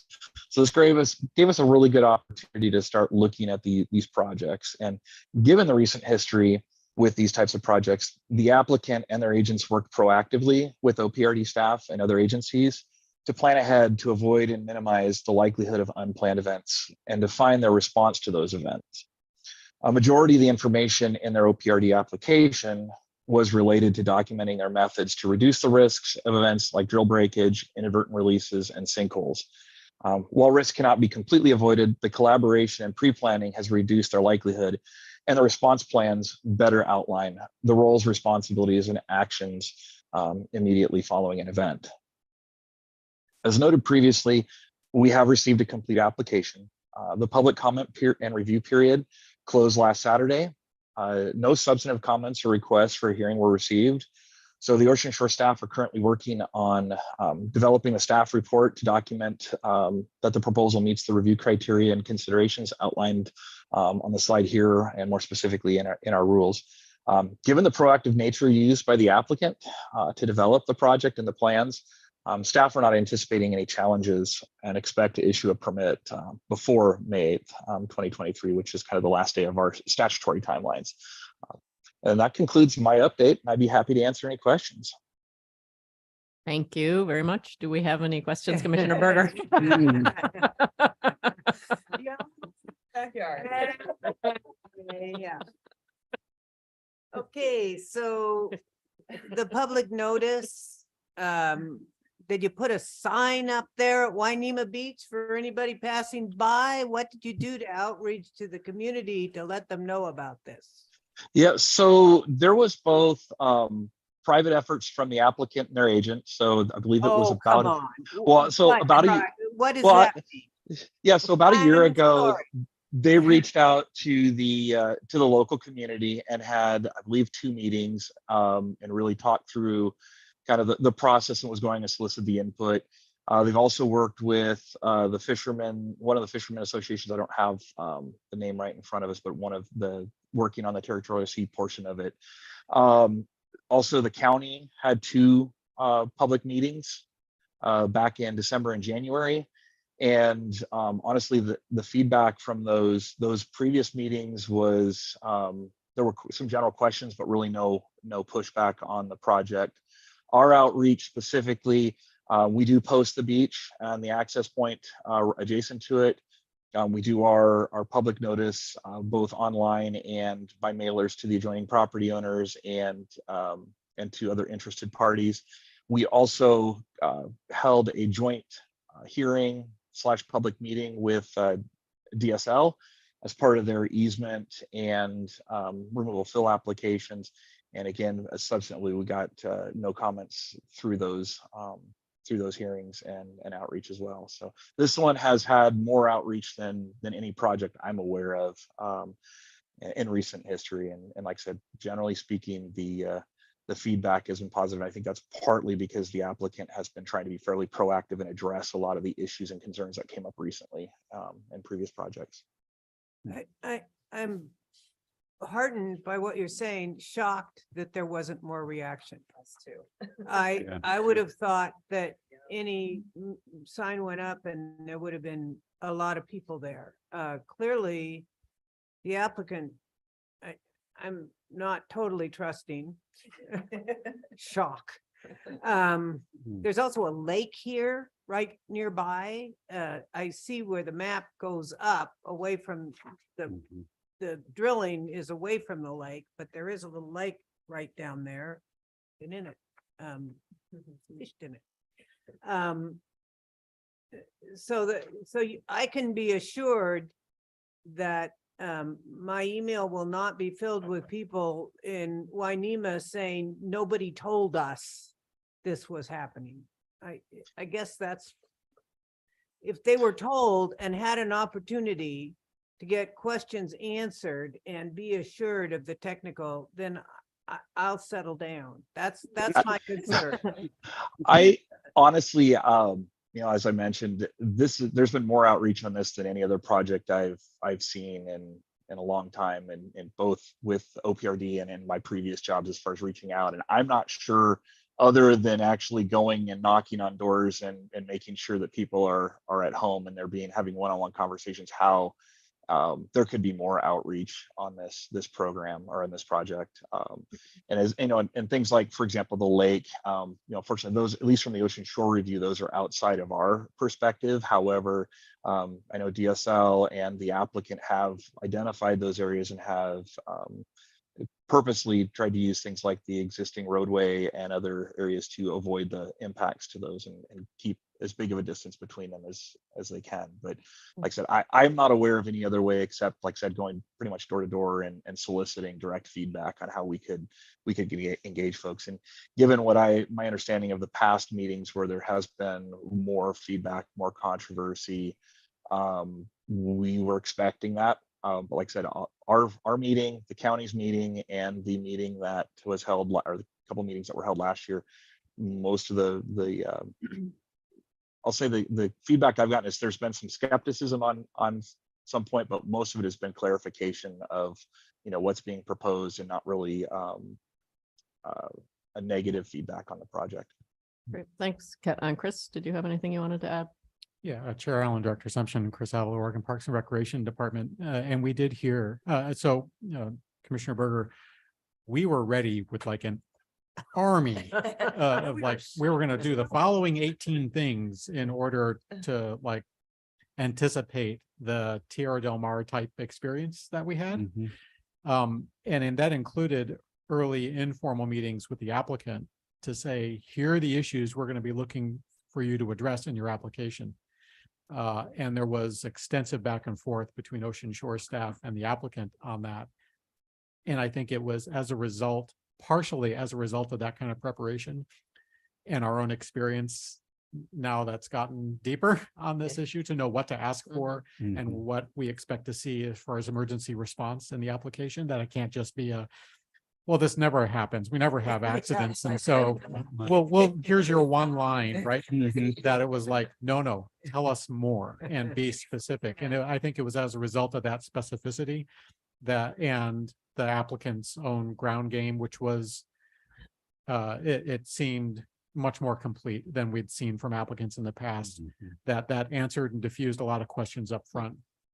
We did hear from the Oregon Coastal Alliance, for instance, part before the public comment period closed, asking some questions about reports that they had received from people who visit the beach, and had we considered X, Y, and Z, and what's going on with the fact that the sand is dark in this area. Has there been a spill? Those sorts of, so we know they were engaged. Yeah. And we know they were paying attention, and I don't speak for them, but I think it must just be that so many of the questions were answered either before the application process was finished, or because of the public meetings that the other entities had, that by the time it got to us, the questions were largely resolved. And the instance of that black sand beach, that I don't want to just drop that and leave, that sand is naturally dark in that area. But somebody who was visiting the beach didn't realize that. But they asked a question, and we were able to get them an answer, having a beach ranger visit the site. So I think that partially explains it, why it, like, we were ready and nobody came to the party, and we're like, fine, we'll just go home, I guess. Well, Commissioner it is, yeah, excuse me, but this is a lesson in preparation that we learned the hard way. It is, And very I much I am happy to hear it. Yeah. I just want to be really sure that asked and asked and asked this time. Yeah. Yep. So we can Commissioner get the Grassley. Appreciate that. So I don't have quite the passion of Commissioner Berger, but I totally agree with what she's saying on our efforts as we do these things to make sure communities get involved. I have one pet peeve I want to say about in this. It's not pointed at anybody, but it's pointed at the system of commenting on land use changes, both at state and federal level. When somebody says, I didn't get a substantive response, 9 times out of 10, it means I got a letter from somebody and he's really passionate, but he didn't say the right thing, so we don't care. And be cautious using that, please. It's a good lesson. Yep. Other Commissioner Dewar. I guess as a commissioner representing the coast, I should just sort of also say that I share Commissioner Berger's both concerns and sense of astonishment. So I also am very pleased to see that things have evolved. To some extent, we've learned from past experiences how to navigate these things. And it was very good that this particular applicant was also willing to rise to the occasion. It hopefully sets the standard for all that we do that follows, but it's great to hear that that's the case. It's again, astonishing.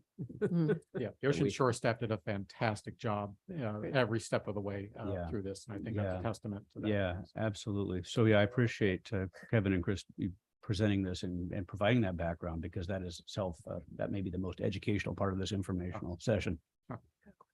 Thank you. Commissioner Hill. Yeah, I just have a question hearkening back to my previous time working on oil and gas pipeline drilling. Did they share what drilling fluid chemicals they're going to be using? I'm just curious, because Kevin. oftentimes that's proprietary. Yeah. Yep. I don't know what MSDS information they share, the applicant information. Kevin, do you know the details on that? They did provide the MSDS and the specific drilling fluids. And that was one of the kind of negotiating pieces up front, was that they'd actually have, one of the problems that happened previously is that the applications were being put in prior to actually having a drilling contractor on board. And so this one, they made sure they actually had the drilling contractor on board so they could specifically talk through what to use. And I believe this is one of the more environmentally benign ones. But I'd have to look specifically through the application. I don't remember the actual. I don't need to know the exact brand, information. but I'm yes, they glad to did know provide that they shared that information in case something does happen and an emergency response needs to occur and environmental mitigation, but that's good news. Good point. Do we have other? Yes, Commissioner Dewar. First, Commissioner Blatcher, you have a question? You can go first. Okay. I just, one more point on this, because again, I'm really excited by these lessons learned and the fact that we're doing things, just we're continuing to evolve in a good direction on this. This is great. But I also always have concerns about just how institutional knowledge is remembered and transmitted. And we have staff who know these things anecdotally and through their experience. But are there any ways that we can help kind of codify this as a sort of playbook for how to proceed in the future? Because we're going to get these kinds of requests, I'm sure, with continued or rising frequency.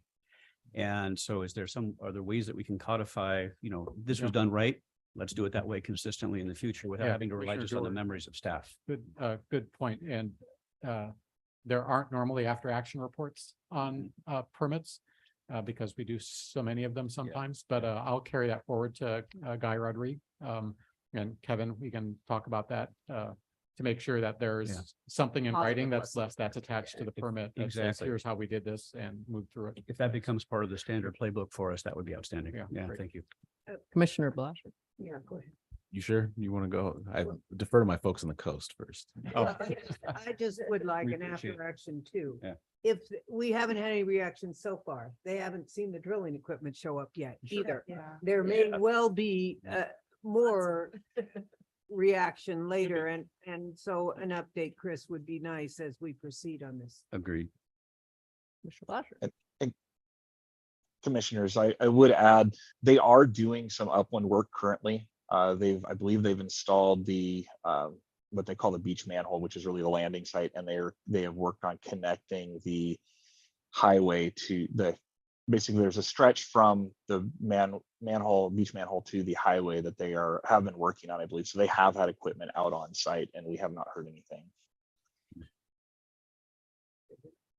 Commissioner Blasher. Just to Commissioner Dewar's point, Or Commissioner.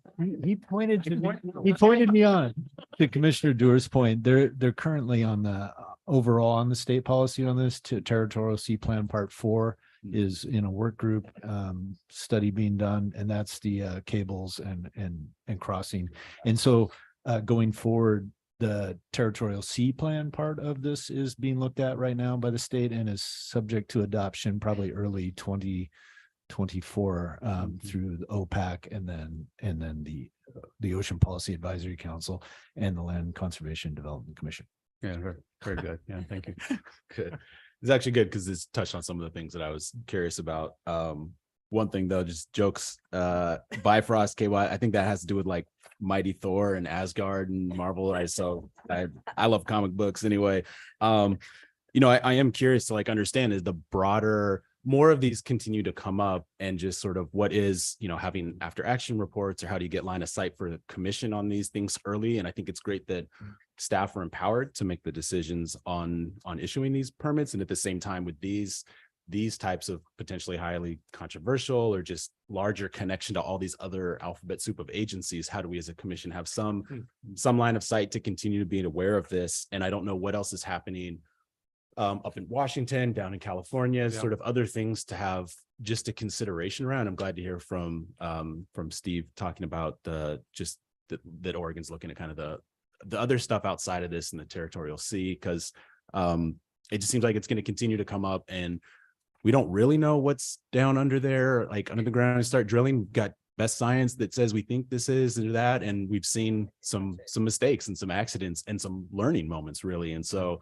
I don't know where we just continue to be thoughtful about this. And it feels like from my perspective, sometimes we've been the last in a long list of like decisions and approvals, and we feel almost compelled to like get on the bus or to be that last line of defense. And I'm glad to hear that there's a little bit more collaboration along the way so that you can try to understand this whole process. But it just seems like there's going to be, I don't know, as we continue to wrestle with how do you have more technological advances and connect people, but how do you do ways that are thoughtful and sustainable and not just, creating more messes down the future. So Yeah, just Commissioner appreciate the Blasher, thoughtfulness. appreciate that.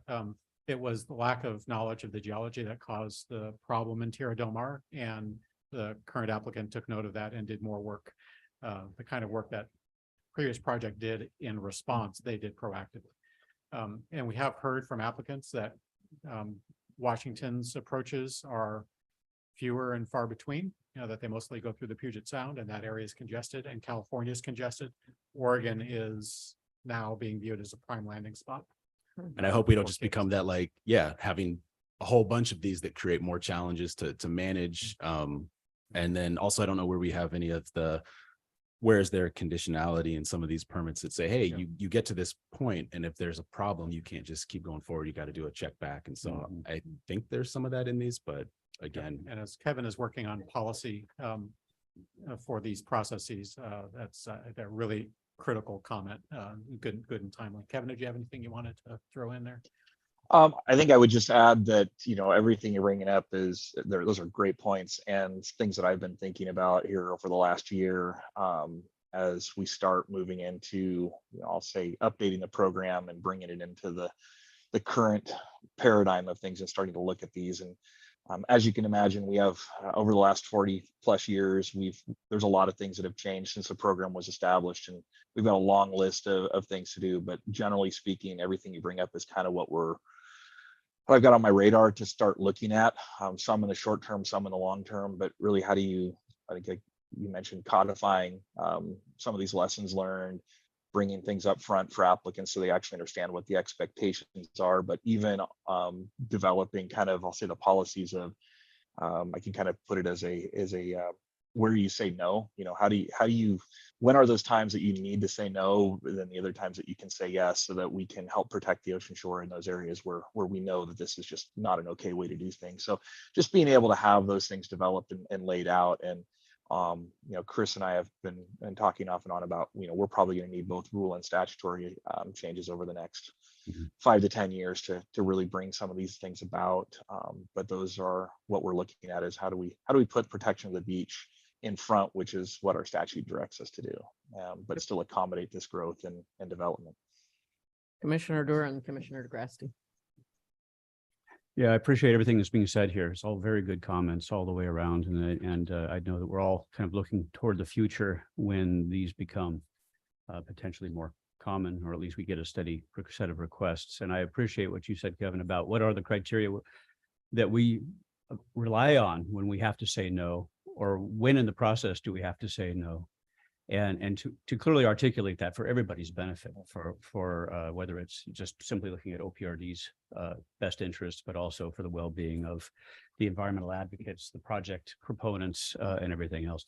But I can say from working a lot with, especially with tribes, looking at environmental compliance relating to infrastructure and energy projects, there's something really precarious that comes from being perceived as the point of least resistance geographically. You will start to draw a growing number of proposals, especially if you don't have clearly articulated policies in place that allow you to say when you say no. If it can be negotiated and gamed, it's mushy and can be manipulated. So, and there are cases in the West where we have seen just more and more utility lines and different things come through, electrical lines and so on, just simply because it happens to be a point where geographically people know that the regulatory frameworks have some that can be played, they can be worked with and so forth.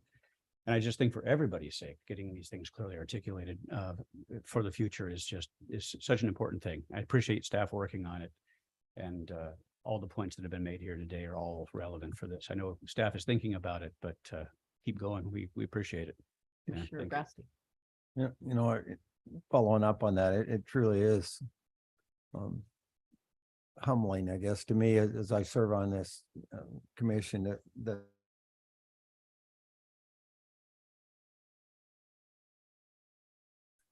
as I listen to these comments, is this access point considered expansion without having to drill again? What goes through my mind is fiber optics came through Harney County. The company's buried 2 tubes, and one totally for expansion without having to drill again. Are they thinking through that so that we don't have to have yet another point? There's no speculative conduit being laid here. The last time we did this, and my understanding, Kevin, correct me if I'm wrong, is these conduits accommodate one cable at a time. If they'd have to drill another to put another cable down. When the Facebook project was going into Del Mar, they asked for a permit to do a speculative an empty conduit, and we denied it. Wow. Kevin, did I get anything? Yeah, no, that's correct. And a lot of that comes back to the need statement. I mean, one of the things we have to have in order to permit on the ocean shore is a need statement. And honestly, that was one of the dialogues that I had with the Amazon and their agents. Was initially they kind of had it as just, in their application materials of, hey, we just want to cross the beach. And then at some point in time, we'll get connection to the system. Well, it was really a misread. It is connecting into the existing system, and it will have, immediate benefits once it's connected up.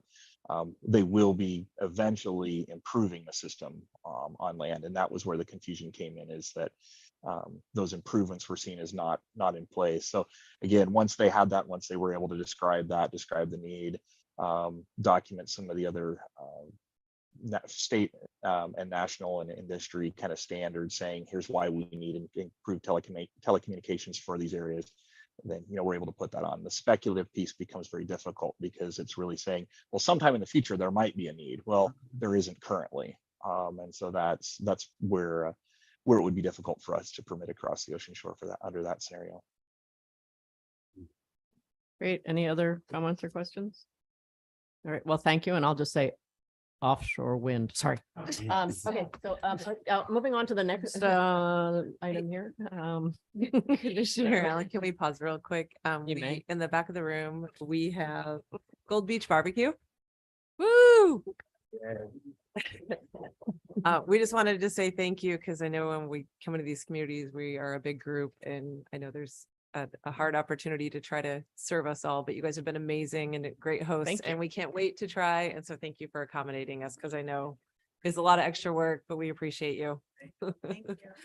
All right. That's all right. So do we want to keep rolling? Okay. So we're going to keep rolling here. And thank you again. Please pass along our thanks to all staff involved in the previous item. So next we're on to Heritage with Chrissy.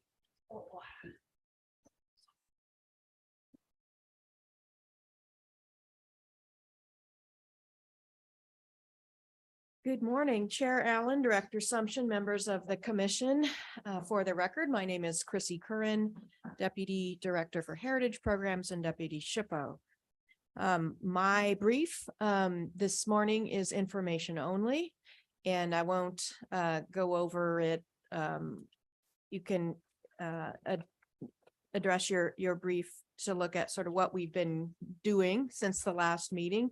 I will say, though, that we have decided to keep our summit that we do on the off years, when we are normally doing a heritage conference. The off year, we do a heritage summit. We've decided to keep it virtual since we received so much participation during the pandemic, and it's a little bit easier to pull off as well.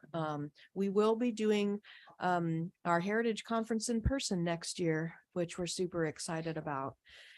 I also wanted to call your attention to the second page, where we have given you just a brief overview of some of the work we've been doing in our Compliance Bureau.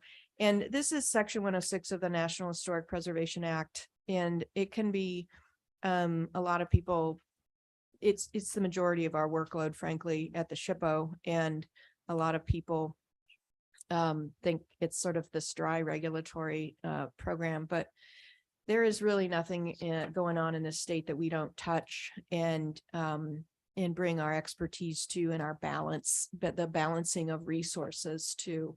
And we've been involved in some amazing projects, so I'd encourage you to take a look at that. Two more quick things for those of you who are long-term Oregonians. We recently lost sort of an Oregon icon. Walter Cole passed away in March, otherwise known as Darcel. 56-year career as a drag queen and cabaret owner in Portland. We listed his home and his cabaret in the National Register of Historic Places, and he passed away in March at age 92. He received a New York Times obituary. And in all this coverage was the mention of the National Register of Historic Places listing. So it does matter. It does help elevate the stories of people, even though we're talking about built resources. So I just wanted to bring that to your attention. And the last thing that is not on here is you may remember that on Short Sands Beach, north of Manzanita, a few years ago was discovered a piece of a Manila galleon, it's a Spanish galleon out of Manila that was wrecked on the shore in 1690. I can't remember the exact date, a long time ago. And we're finding pieces of it, of the actual ship instead of simply the cargo, which was mainly consisted of beeswax and porcelain. So that was captured the imagination of National Geographic, and they used the story to create an episode in their 6th season. So if you have paid TV streaming services, you can watch Drain the Oceans, National Geographic Channel, episode 6, season 4. You will see some familiar faces. And you might even get Chrissy to sign an autograph. Will you email that episode 6 you. thing? Yeah. Yeah. I didn't write that. Yeah. Yeah, it's quite something, and it's a great story, and it involves the tribes, the Siletz tribes, and some of the other tribes that were involved, and yeah, it was a pretty big deal. So Nice. Great boat ride. you'll see OPRD and SHPO archaeologists, and maybe your deputy SHPO as well. So, Great. No Are there- spoiler alerts. are there any questions about Heritage Brief? No, All right. thanks for all the great work and Thank pass, you. sure, please pass along your thanks to all the staff as well. I will. Madam Chair, Yes. as Chrissy walks away, I gotta say, you pointed out something to me yesterday that I think's important. There truly was a time that SHPO was either the or next to the meanest state agency to have to deal with, and that has changed. And you pointed that out yesterday, and you're really right. I think it's totally DEQ now that it's the most. I was gonna say, can I pull you out when I need that? Because there are a lot of people who disagree, so I'm gonna point them all to you. Do that. Okay, I mean, I'm gonna. Seeing the attitude of how do we get to yes is so much easier than know.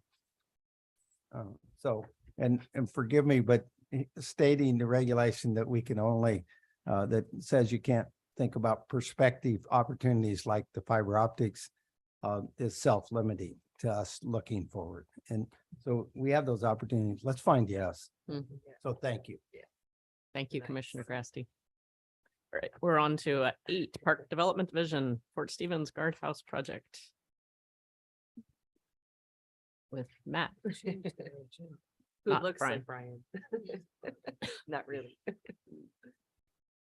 Yep, feel free to self-manage and we'll keep powering through till we can take a break. Yep. Chair Allen, Director Assumption, members of the commission, for the record, Matt Rippey with Oregon State Parks. I'm here today seeking approval for 2 items. The first is item 8A, which is a contract amendment that will exceed $750,000 for the Go Bond project at the historic Fort Stevens Guardhouse. The contract is currently at about $276,000. This would add an additional $798. So the total award would be just over $1 million. This project includes the design and construction documents as well as project support for kind of the 3 different phases of the guardhouse. So the roof replacement, interior rehabilitation, as well as exterior rehabilitation. And I know we're pausing on the construction of the roof right now, but to get through the design documents to make sure that we're prepared once this project is able to be funded and move forward, I think is still an important step so that we're prepared for that. Great. Do we have any questions on this initial Fort Stevens action item? All right, if not, do we have a motion? Are we moving both or just the word Just the first. first, Yeah. I think. Move approval. We have a second. I'll second it. All right, we have a second. Any further discussion? All right, all those in favor say aye. Aye. Any opposed? All right, on to 8B. Thank you.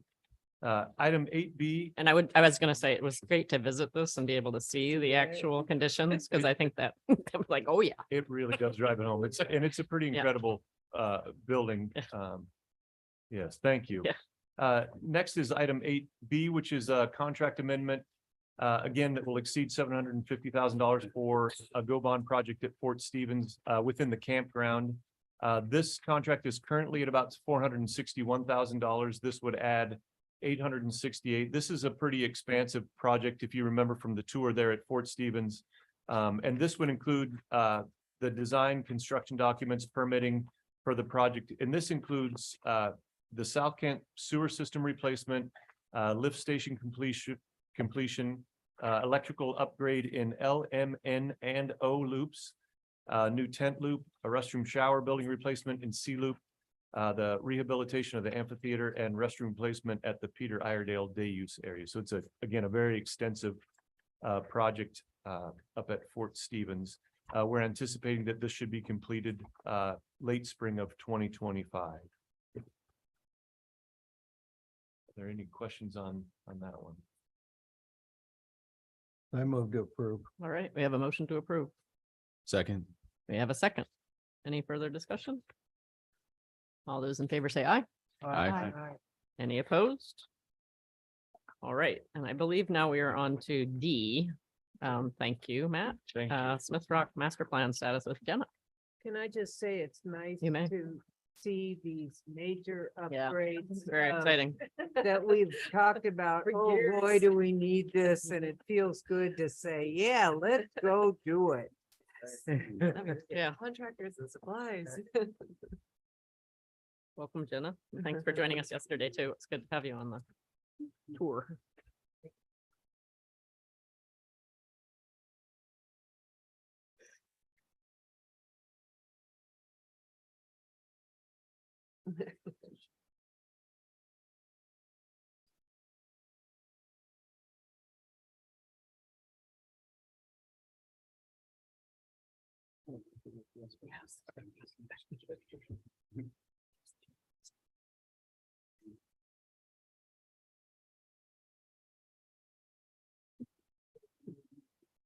I see, it's really nice to have him. Yeah.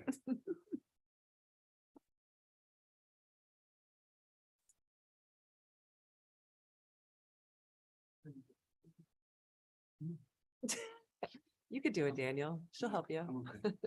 Thanks.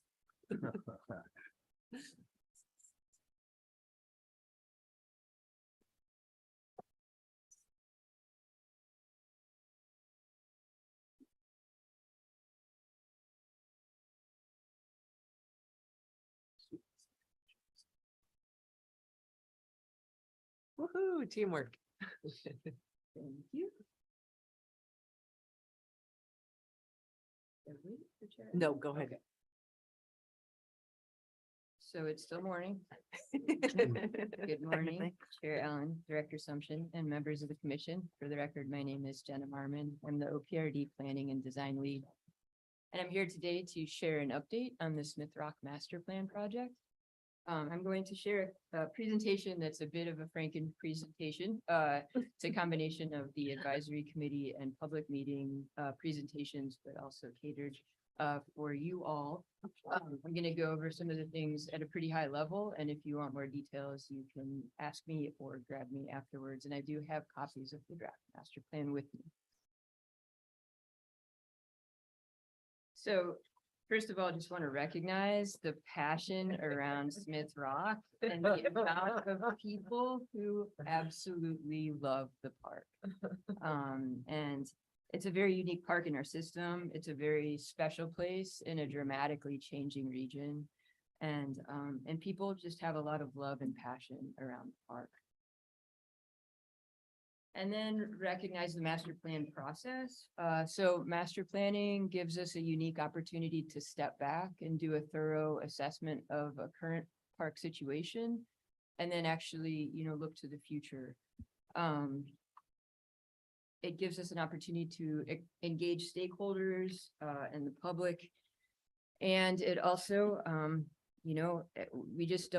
we don't have the capacity to do them as much as we probably should. So the last Smith Rock Master Plan was completed in 1991. Since that time, visitation has tripled.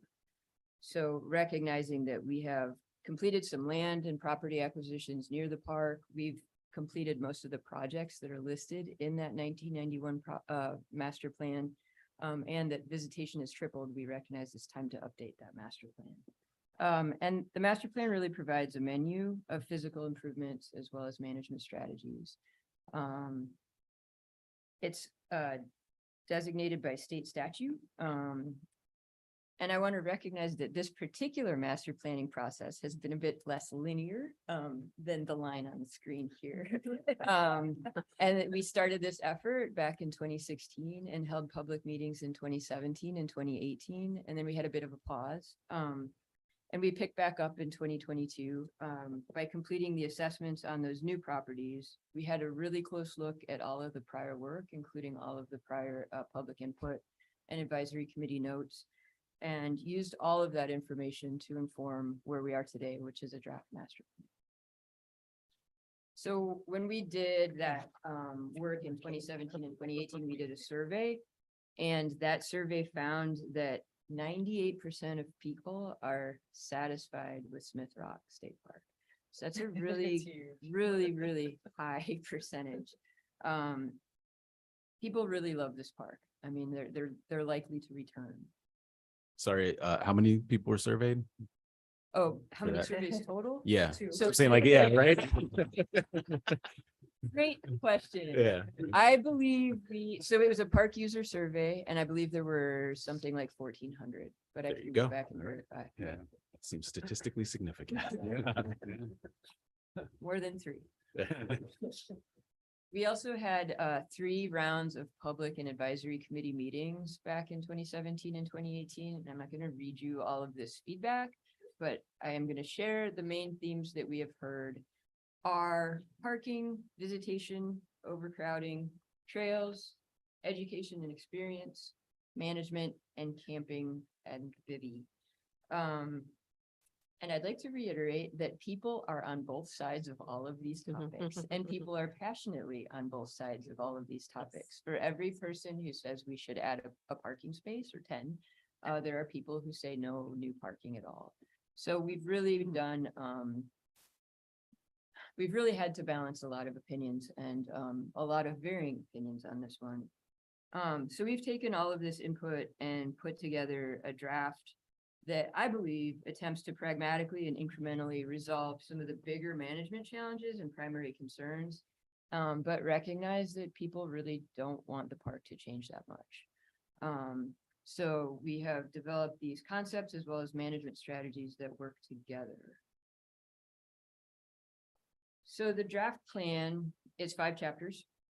And 1 and 2 are a lot of background information, sort of a summary of those assessments and what we heard in the public process. And chapters 3 and 4 are really the meat. And then chapter 5 is all about how do we implement those items. So today I'm just going to hit really high level on chapters 3 and 4. So chapter 3, the management goals and strategies, we came up with a set of guiding values of preservation, recreation, and community. And then developed several objectives and proposals for each of the categories of natural resources, recreation, cultural resources, and administration. And then chapter 4 is the development concepts. We came up with development concepts in 5 areas of the park, with the overall goals of providing additional opportunities for people of all ages and abilities, to improve trail connectivity on the rim, to improve user experience and safety, to provide additional restrooms and picnic areas, and to consolidate recreational use to preserve wildlife habitat.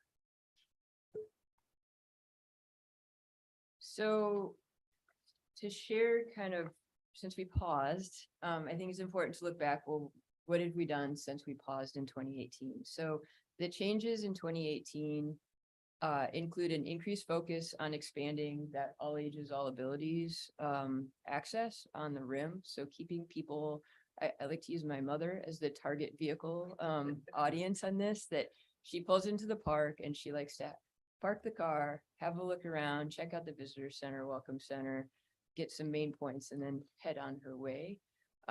Whereas right now at Smith Rock, a lot of people park the car and, as Matt Davey likes to say, follow the conga line down the hill into the canyon, where perhaps they might not be properly attired. They might not have the proper footwear to get back out, and they might not recognize that it's really warm. So really trying to keep people up on top. We've reconfigured the on-street parking along the county road into an off-street parking lot at the chute. We've expanded the parking at the Welcome Center. We've shifted the trail bridge at the south end of the park to the north. And then we've removed the South Point parking lot from consideration. So just to highlight, this is the chute development area. So right now in this area, people are allowed to park all up and down this county road. There's including parallel parking as well as head-in parking. So this is again, a county road, pretty unique thing, and also pretty dangerous to have people trying to park their cars as well as drive on the road. So we propose pulling that parking off into a separate lot over here towards the canyon. That really is an improvement for safety. It also allows some upgrades to the area, including additional picnic areas and restrooms and shelters. And then the other major change again, since 2018 is the Welcome Center. This really is meant to show the expansion of the parking. You can see the current parking lot up here in the upper left.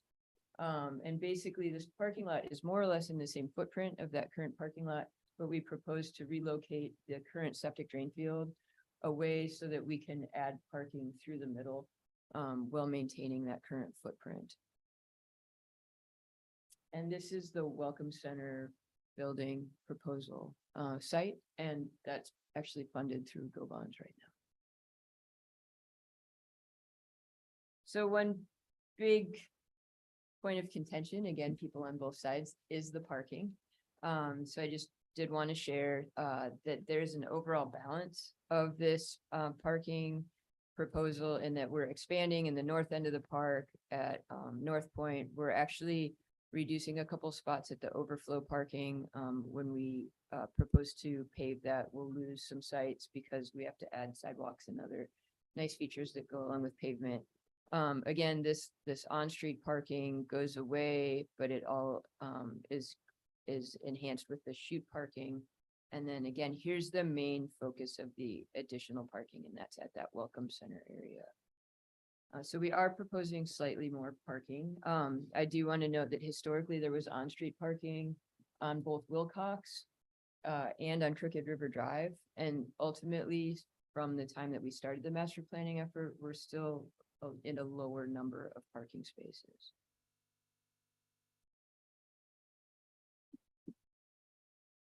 So friendly reminders.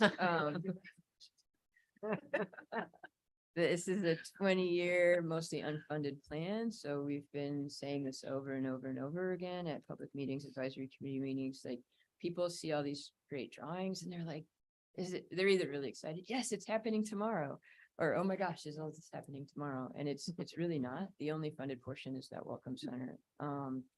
The development concepts and management strategies are symbiotic and provide a menu of options. It's not a linear, like we don't start here and go here and then go here.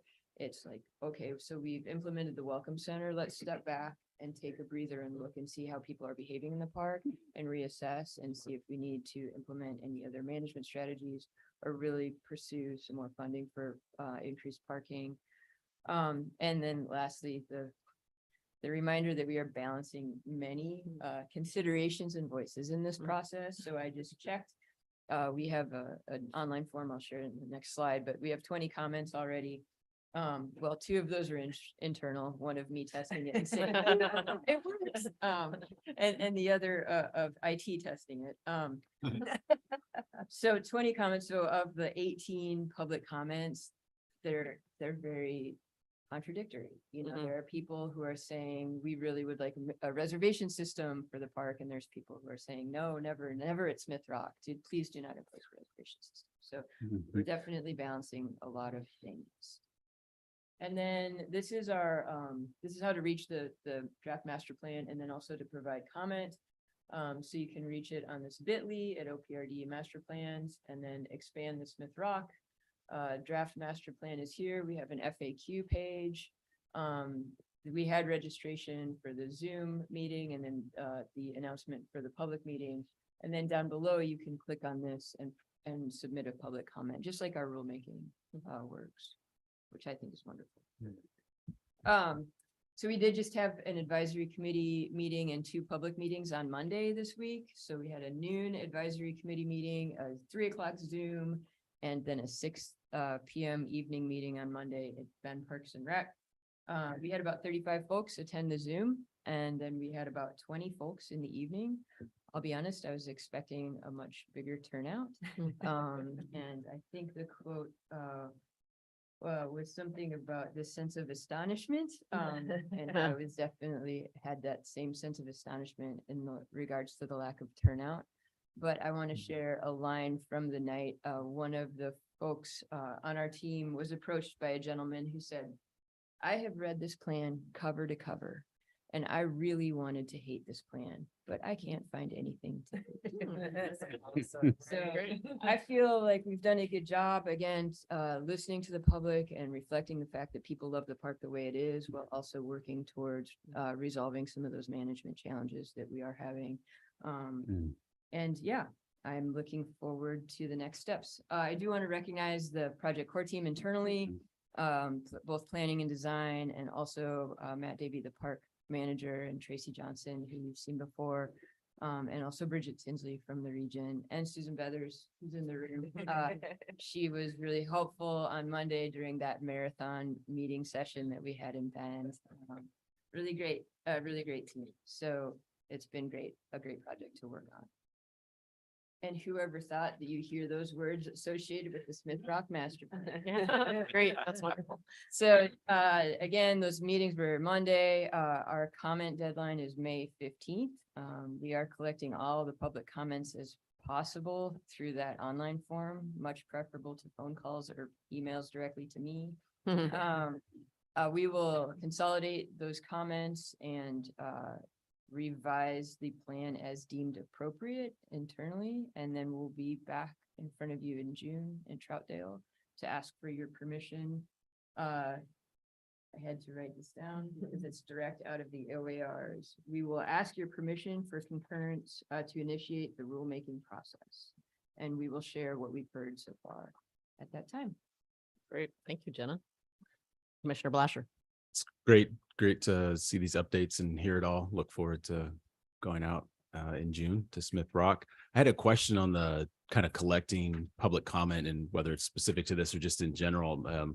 You mentioned not getting as many phone calls or maybe not as many people showing up at some of the public meetings, and a lot of it's online. I'm wondering, how are we making sure to capture some of those folks where English isn't their first language and maybe they're not as comfortable writing in things and maybe aren't catching some of these. So I know that there's a lot more Spanish speakers that we're having in the state and seeing that, and probably in other places. So I'm just wondering if there's folks that potentially any missed populations that would come out and visit, and, being able to offer a different perspective, especially as, people that English isn't their first language or having different cultural backgrounds and kind of still trying to navigate our park system. So yeah, how are you collecting that other input from I folks? knew I was going to get hard questions. Thank you for that question. It's a great question. And I'll be honest, I really don't know. As far as this particular effort, I haven't had any of those experiences. I know that, the park staff, Matt, and then his team out at Smith Rock are also always engaging with the public.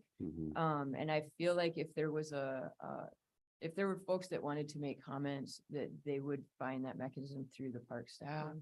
But that is a great question. Thank you for that. We definitely need to be thinking about that as we continue master planning at OPRD. Yeah, and I'm not sure if some of the, like Ben Parks and Rec, who's, kind of nearby-ish, would maybe have any thoughts or resources and how they're maybe connecting with some of their other community members or in the area of just folks that have either been harder to reach or are sometimes just neglected in these processes. So yeah, just some thoughts for consideration. That point in time survey, again, before I started, was, park users specifically. And I can look back in the notes and see if there were any notes about folks who, didn't want to engage with the people who were asking the questions. But yeah, I think that's a great point. That in mind. Thank you. Commissioner Grassley. Jenna, thanks for your work on this and your report today. Running off Commissioner Blasher's report, a while back, there was a very controversial environmental impact statement being done in Harney County. And we found an outside group who reached out to the very kind of groups that you're talking about. And at no cost, sat down with them, listened to them, wrote something up, and then said, did we get it right? And maybe that works here, that kind of model. It might be Ben Parks and Rec. Yes, thank you for that, Commissioner Grassley. You know, I'm new at OPRD and it occurs to me that we might have done things like that in the past, like with the Pilot Rock master plan, it was more urban in urban band. So I can dig around and report back, or maybe somebody who's worked here longer chime in. You're good. Cool. Commissioner Dort.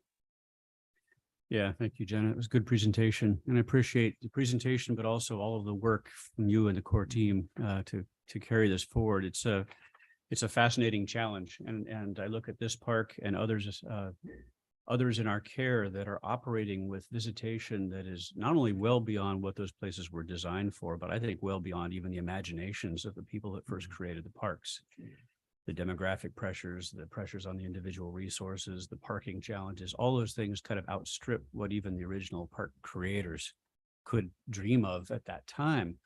And accommodating that in this moment, I think is one of the very, obviously it's a very urgent calling for OPRD staff to grapple with what that means. And I'm heartened by seeing some of the solutions here, because you are sort of trapped. You're trapped between the realities of people not wanting this wonderful thing that we love so much to change, and the inevitable fact that the demographic pressure, the visitation is just forcing change. And then in fact, if it doesn't somehow get accommodated, it starts to erode the integrity of the resource in the parks, and we don't, and it's a negative as well. And there are some elegant elements to this plan, as I understand it. The fact that the footprints, for example, of the infrastructure don't expand dramatically, that we're operating within existing footprints of ground disturbance and so forth, so that we're not sprawling out in new directions to accommodate that growth. There is a certain kind of elegance to that balance seems to be achieved here from what I know of it, having not read the plan cover to cover. I'll give you a copy. Yeah, good, because I'm very interested in this. This place, I think, is in many ways precedent setting. I mean, some of our coastal parks get this level of visitation and so forth, but I think this is kind of pointing us in a direction in terms of future park management that we're going to have to be thinking about more and more. It's on everybody's minds, but I think our management plans are going to have to start following these same principles. And so again, as I said earlier about other matters, I do hope that some of the experiences and the lessons of this can continue to get transmitted, not just through the memories of individual staff members, but as sort of take-home lessons for how you achieve and strike that balance when we are really operating at the outer limits of what anybody could have dreamed of from a planning context, even in 1991, let alone, back at the time of original park creation.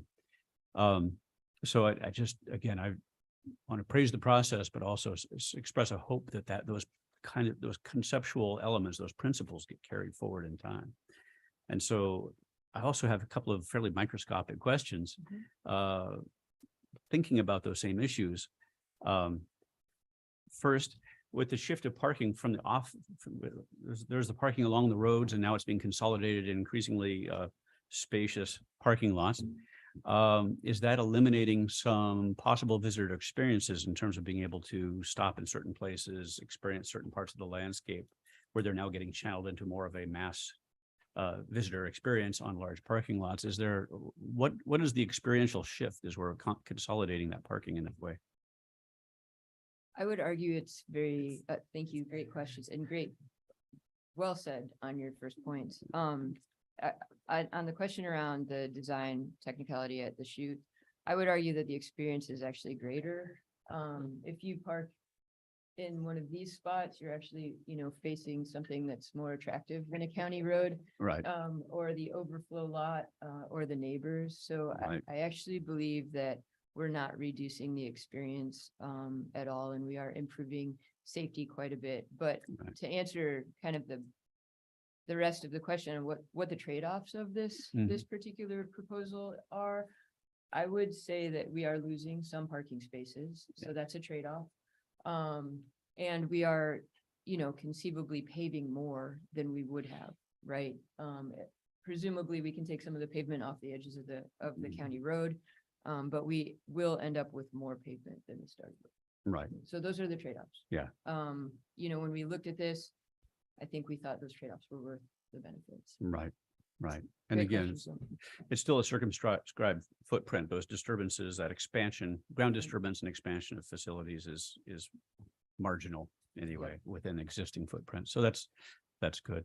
And a final, again, small question, but important, following up on the prior questions would be, can you characterize the tribal consultation that has happened and that might follow?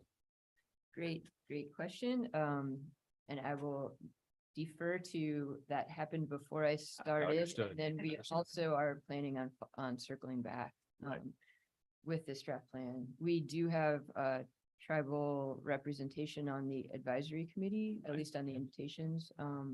But we haven't done the actual intentional with the draft plan.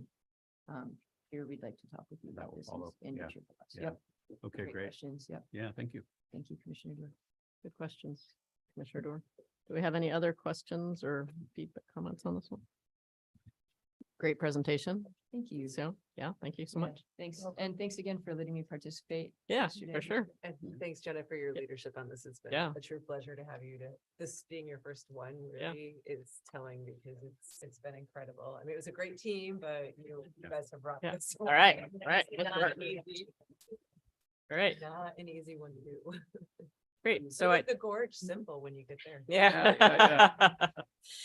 So I don't think we have anything in rulemaking, and then we have reports, right. which we don't have any need to spend time on. So I think we're on to the commission planning calendar. And so I just want to, so go ahead and, so June 13th and 14th, I gather we're going to be in the Portland area, which means that I would like to please be here for the September meeting so that we can go. So, I was just texting Denise because I sarcastically said something yesterday and I thought, well, I better ask if I can seriously say it. One, it's really cool that we don't have rulemaking because I think it's the first time we haven't had rulemaking. So Katie's relieved of that. And the commission meeting, because we didn't get to go to the gorge in February due to the snow, we were thinking we would go back there. We do have some commitments there, but I don't know that they can't be canceled. We are going in September to Smith Rock is currently how it's projected, but in honor and gratitude to Jonathan and Jennifer for extending their time until we have new commissioners. If that is not where you two would like to be for your final two meetings, we're open to consider where you might want to go. Is that fair enough? I don't want her to kill me but You're talking So- about September or for June? both. I think we're in a. I mean, it'd be cool So if you if we're could, here in September, then it's okay. If we're only here in June, then. yeah. I mean, I would think if we're I know trying to Portland. adopt the master plan for Smith Rock in June, it would be nice to be in Central Oregon, Mhm. possible nearby. I don't know what those complexities are. I'm just happy to be on this commission and go where the commission takes me, even if it is in the gorge, there's plenty of stuff That that would I be- just have not seen or Exactly. explored. And so Right. I said I wanted to I'm pick, saying- that was mostly in jest, like, Well, Yeah. so, you know, we were thinking Portland only because it was closer to home for your final meeting, and then it's like, well, We doesn't like sound field like they trips. really. like a We're field on this for the field trips. Didn't you get that? Yeah. Yeah. It How was many very clear, years it's like, of wait, COVID? yeah, I don't How many want to, years? I don't want to rob you of something awesome. So we could go back and think about locations and get Don't- something to you Don't next burden week. the staff on our behalf, but I. yeah, I don't definitely don't think burden it's staff on our behalf, but I do think if we are adopting the master plan for Smith Rock in June, that would be an opportunity to be there in person in case there's, other things we want to hear or see. So Okay. I can Yeah. see some. Is there some somewhere value to else that you two have not been that you would love to be in September? Where else where did we not go during the pandemic, right? 'Cause I think those were some of the places. Yeah. Oh, well, we, this year. Oh, you missed Collier. Yeah, we had Wallowa not too long ago for another. Yeah, visit. you did I think, Wallowa. I don't know, just getting out to Eastern Oregon more kind of. Yeah, I think we didn't do Klamath Yeah, Falls Klamath. Yeah. because of But you pandemic guys or did because the of fire or Stevens. because of stuff. We did, so- we did. And I know that's not Eastern Oregon, that is central, that is South Central. I'm just, Okay. yeah. Well, that helps me. That helps me. So we'll Yeah. I think figured I that think you we're have open to what works best for flexibility you. from Okay, that- so from that as perspective. the dates though are okay with everybody? We don't need to shift anything, June 13th and 14th, and September 12th and 13th? Dates work. Okay, perfect. All right, that was it. All right, then. Did you need to provide, sorry, another, more of an update on kind of commission and seats in public So forum? I don't know if you got I all of think us at the same I time. think I know it's some- to each one of you about kind of where we are. So we obviously we will have 3 seats available. Katie mentioned that our bill is moved part of the way, but not all the way. That will help us update on the district pieces, but we do need to do a little bit of movement as Jonathan and Jennifer go out because we've got folks that are no longer in the right district, like Liz, and we'll need to move Doug into Jennifer's seat. So we've got some kind of dominoes to be moving around, and then we'll be recruiting for districts 3, 4, and 5. And we had a little bit of a moment where it was like, go, go, go, go. We started talking to people, and then it was kind of like, hold on, legislatively, timing may not be right. And so we're hoping to maybe do some type of recruitment over the summer and then look at an emergency board or some other time legislatively to get folks in the fall committed. I don't know what that timeline really looks like. I felt very confident the week I talked to the 2 of you, and within about a 24-hour period, I wasn't as confident as I was. So you guys are, at this point, will be on through June for sure, and then I will update you as we go. It could be as early as up to September, but my guess is you'll be here for June and September. Great. All right, Commissioner Grassley. So unrelated to that conversation, I have a question I've been thinking about the whole meeting for our legal counsel. As I recall in land use, there was some magic date that once a lot was formed or changed, you could never change it again. And is that ever an obstacle for some of our conversations? I don't quite remember the details of it. Yeah. One instance that you may be recalling is a lot of records for dwellings. And that's to allow a dwelling on a lot. Yeah. And so in these instances where we're doing a lot line adjustment or something like that, it wouldn't be impacting us. The remainder parcel, they may want to take that into consideration, but it shouldn't affect us. So perhaps that was the one that I remember specifically trying to get people to combine lots because it meant it could never be divided again. Mhm. And maybe that was in conjunction with. A lot of record record dwelling. yeah. Thank you. Just wanted to All be right. an obstacle we weren't thinking about. Anything else? And thank you for all the nice little swag, the Yeah. calendar and the keychain and all that. good And I stuff. have to say, that's the America State Parks, that is state parks all across the country. That Yeah. is from our America State Parks and ESPD partners. So you're Great. welcome. Enjoy the Leatherman and the Leatherman. Well, if Dennis. Yeah, if there's nothing else, I just want to again express my thanks to all the staff and the hard work that's gone into getting us here and having a really productive meeting and all the good work you do every day out Yeah. there Thank you. on Thanks to Gold representing. Beach and folks hosting Yeah. us. Yeah. I am just shocked.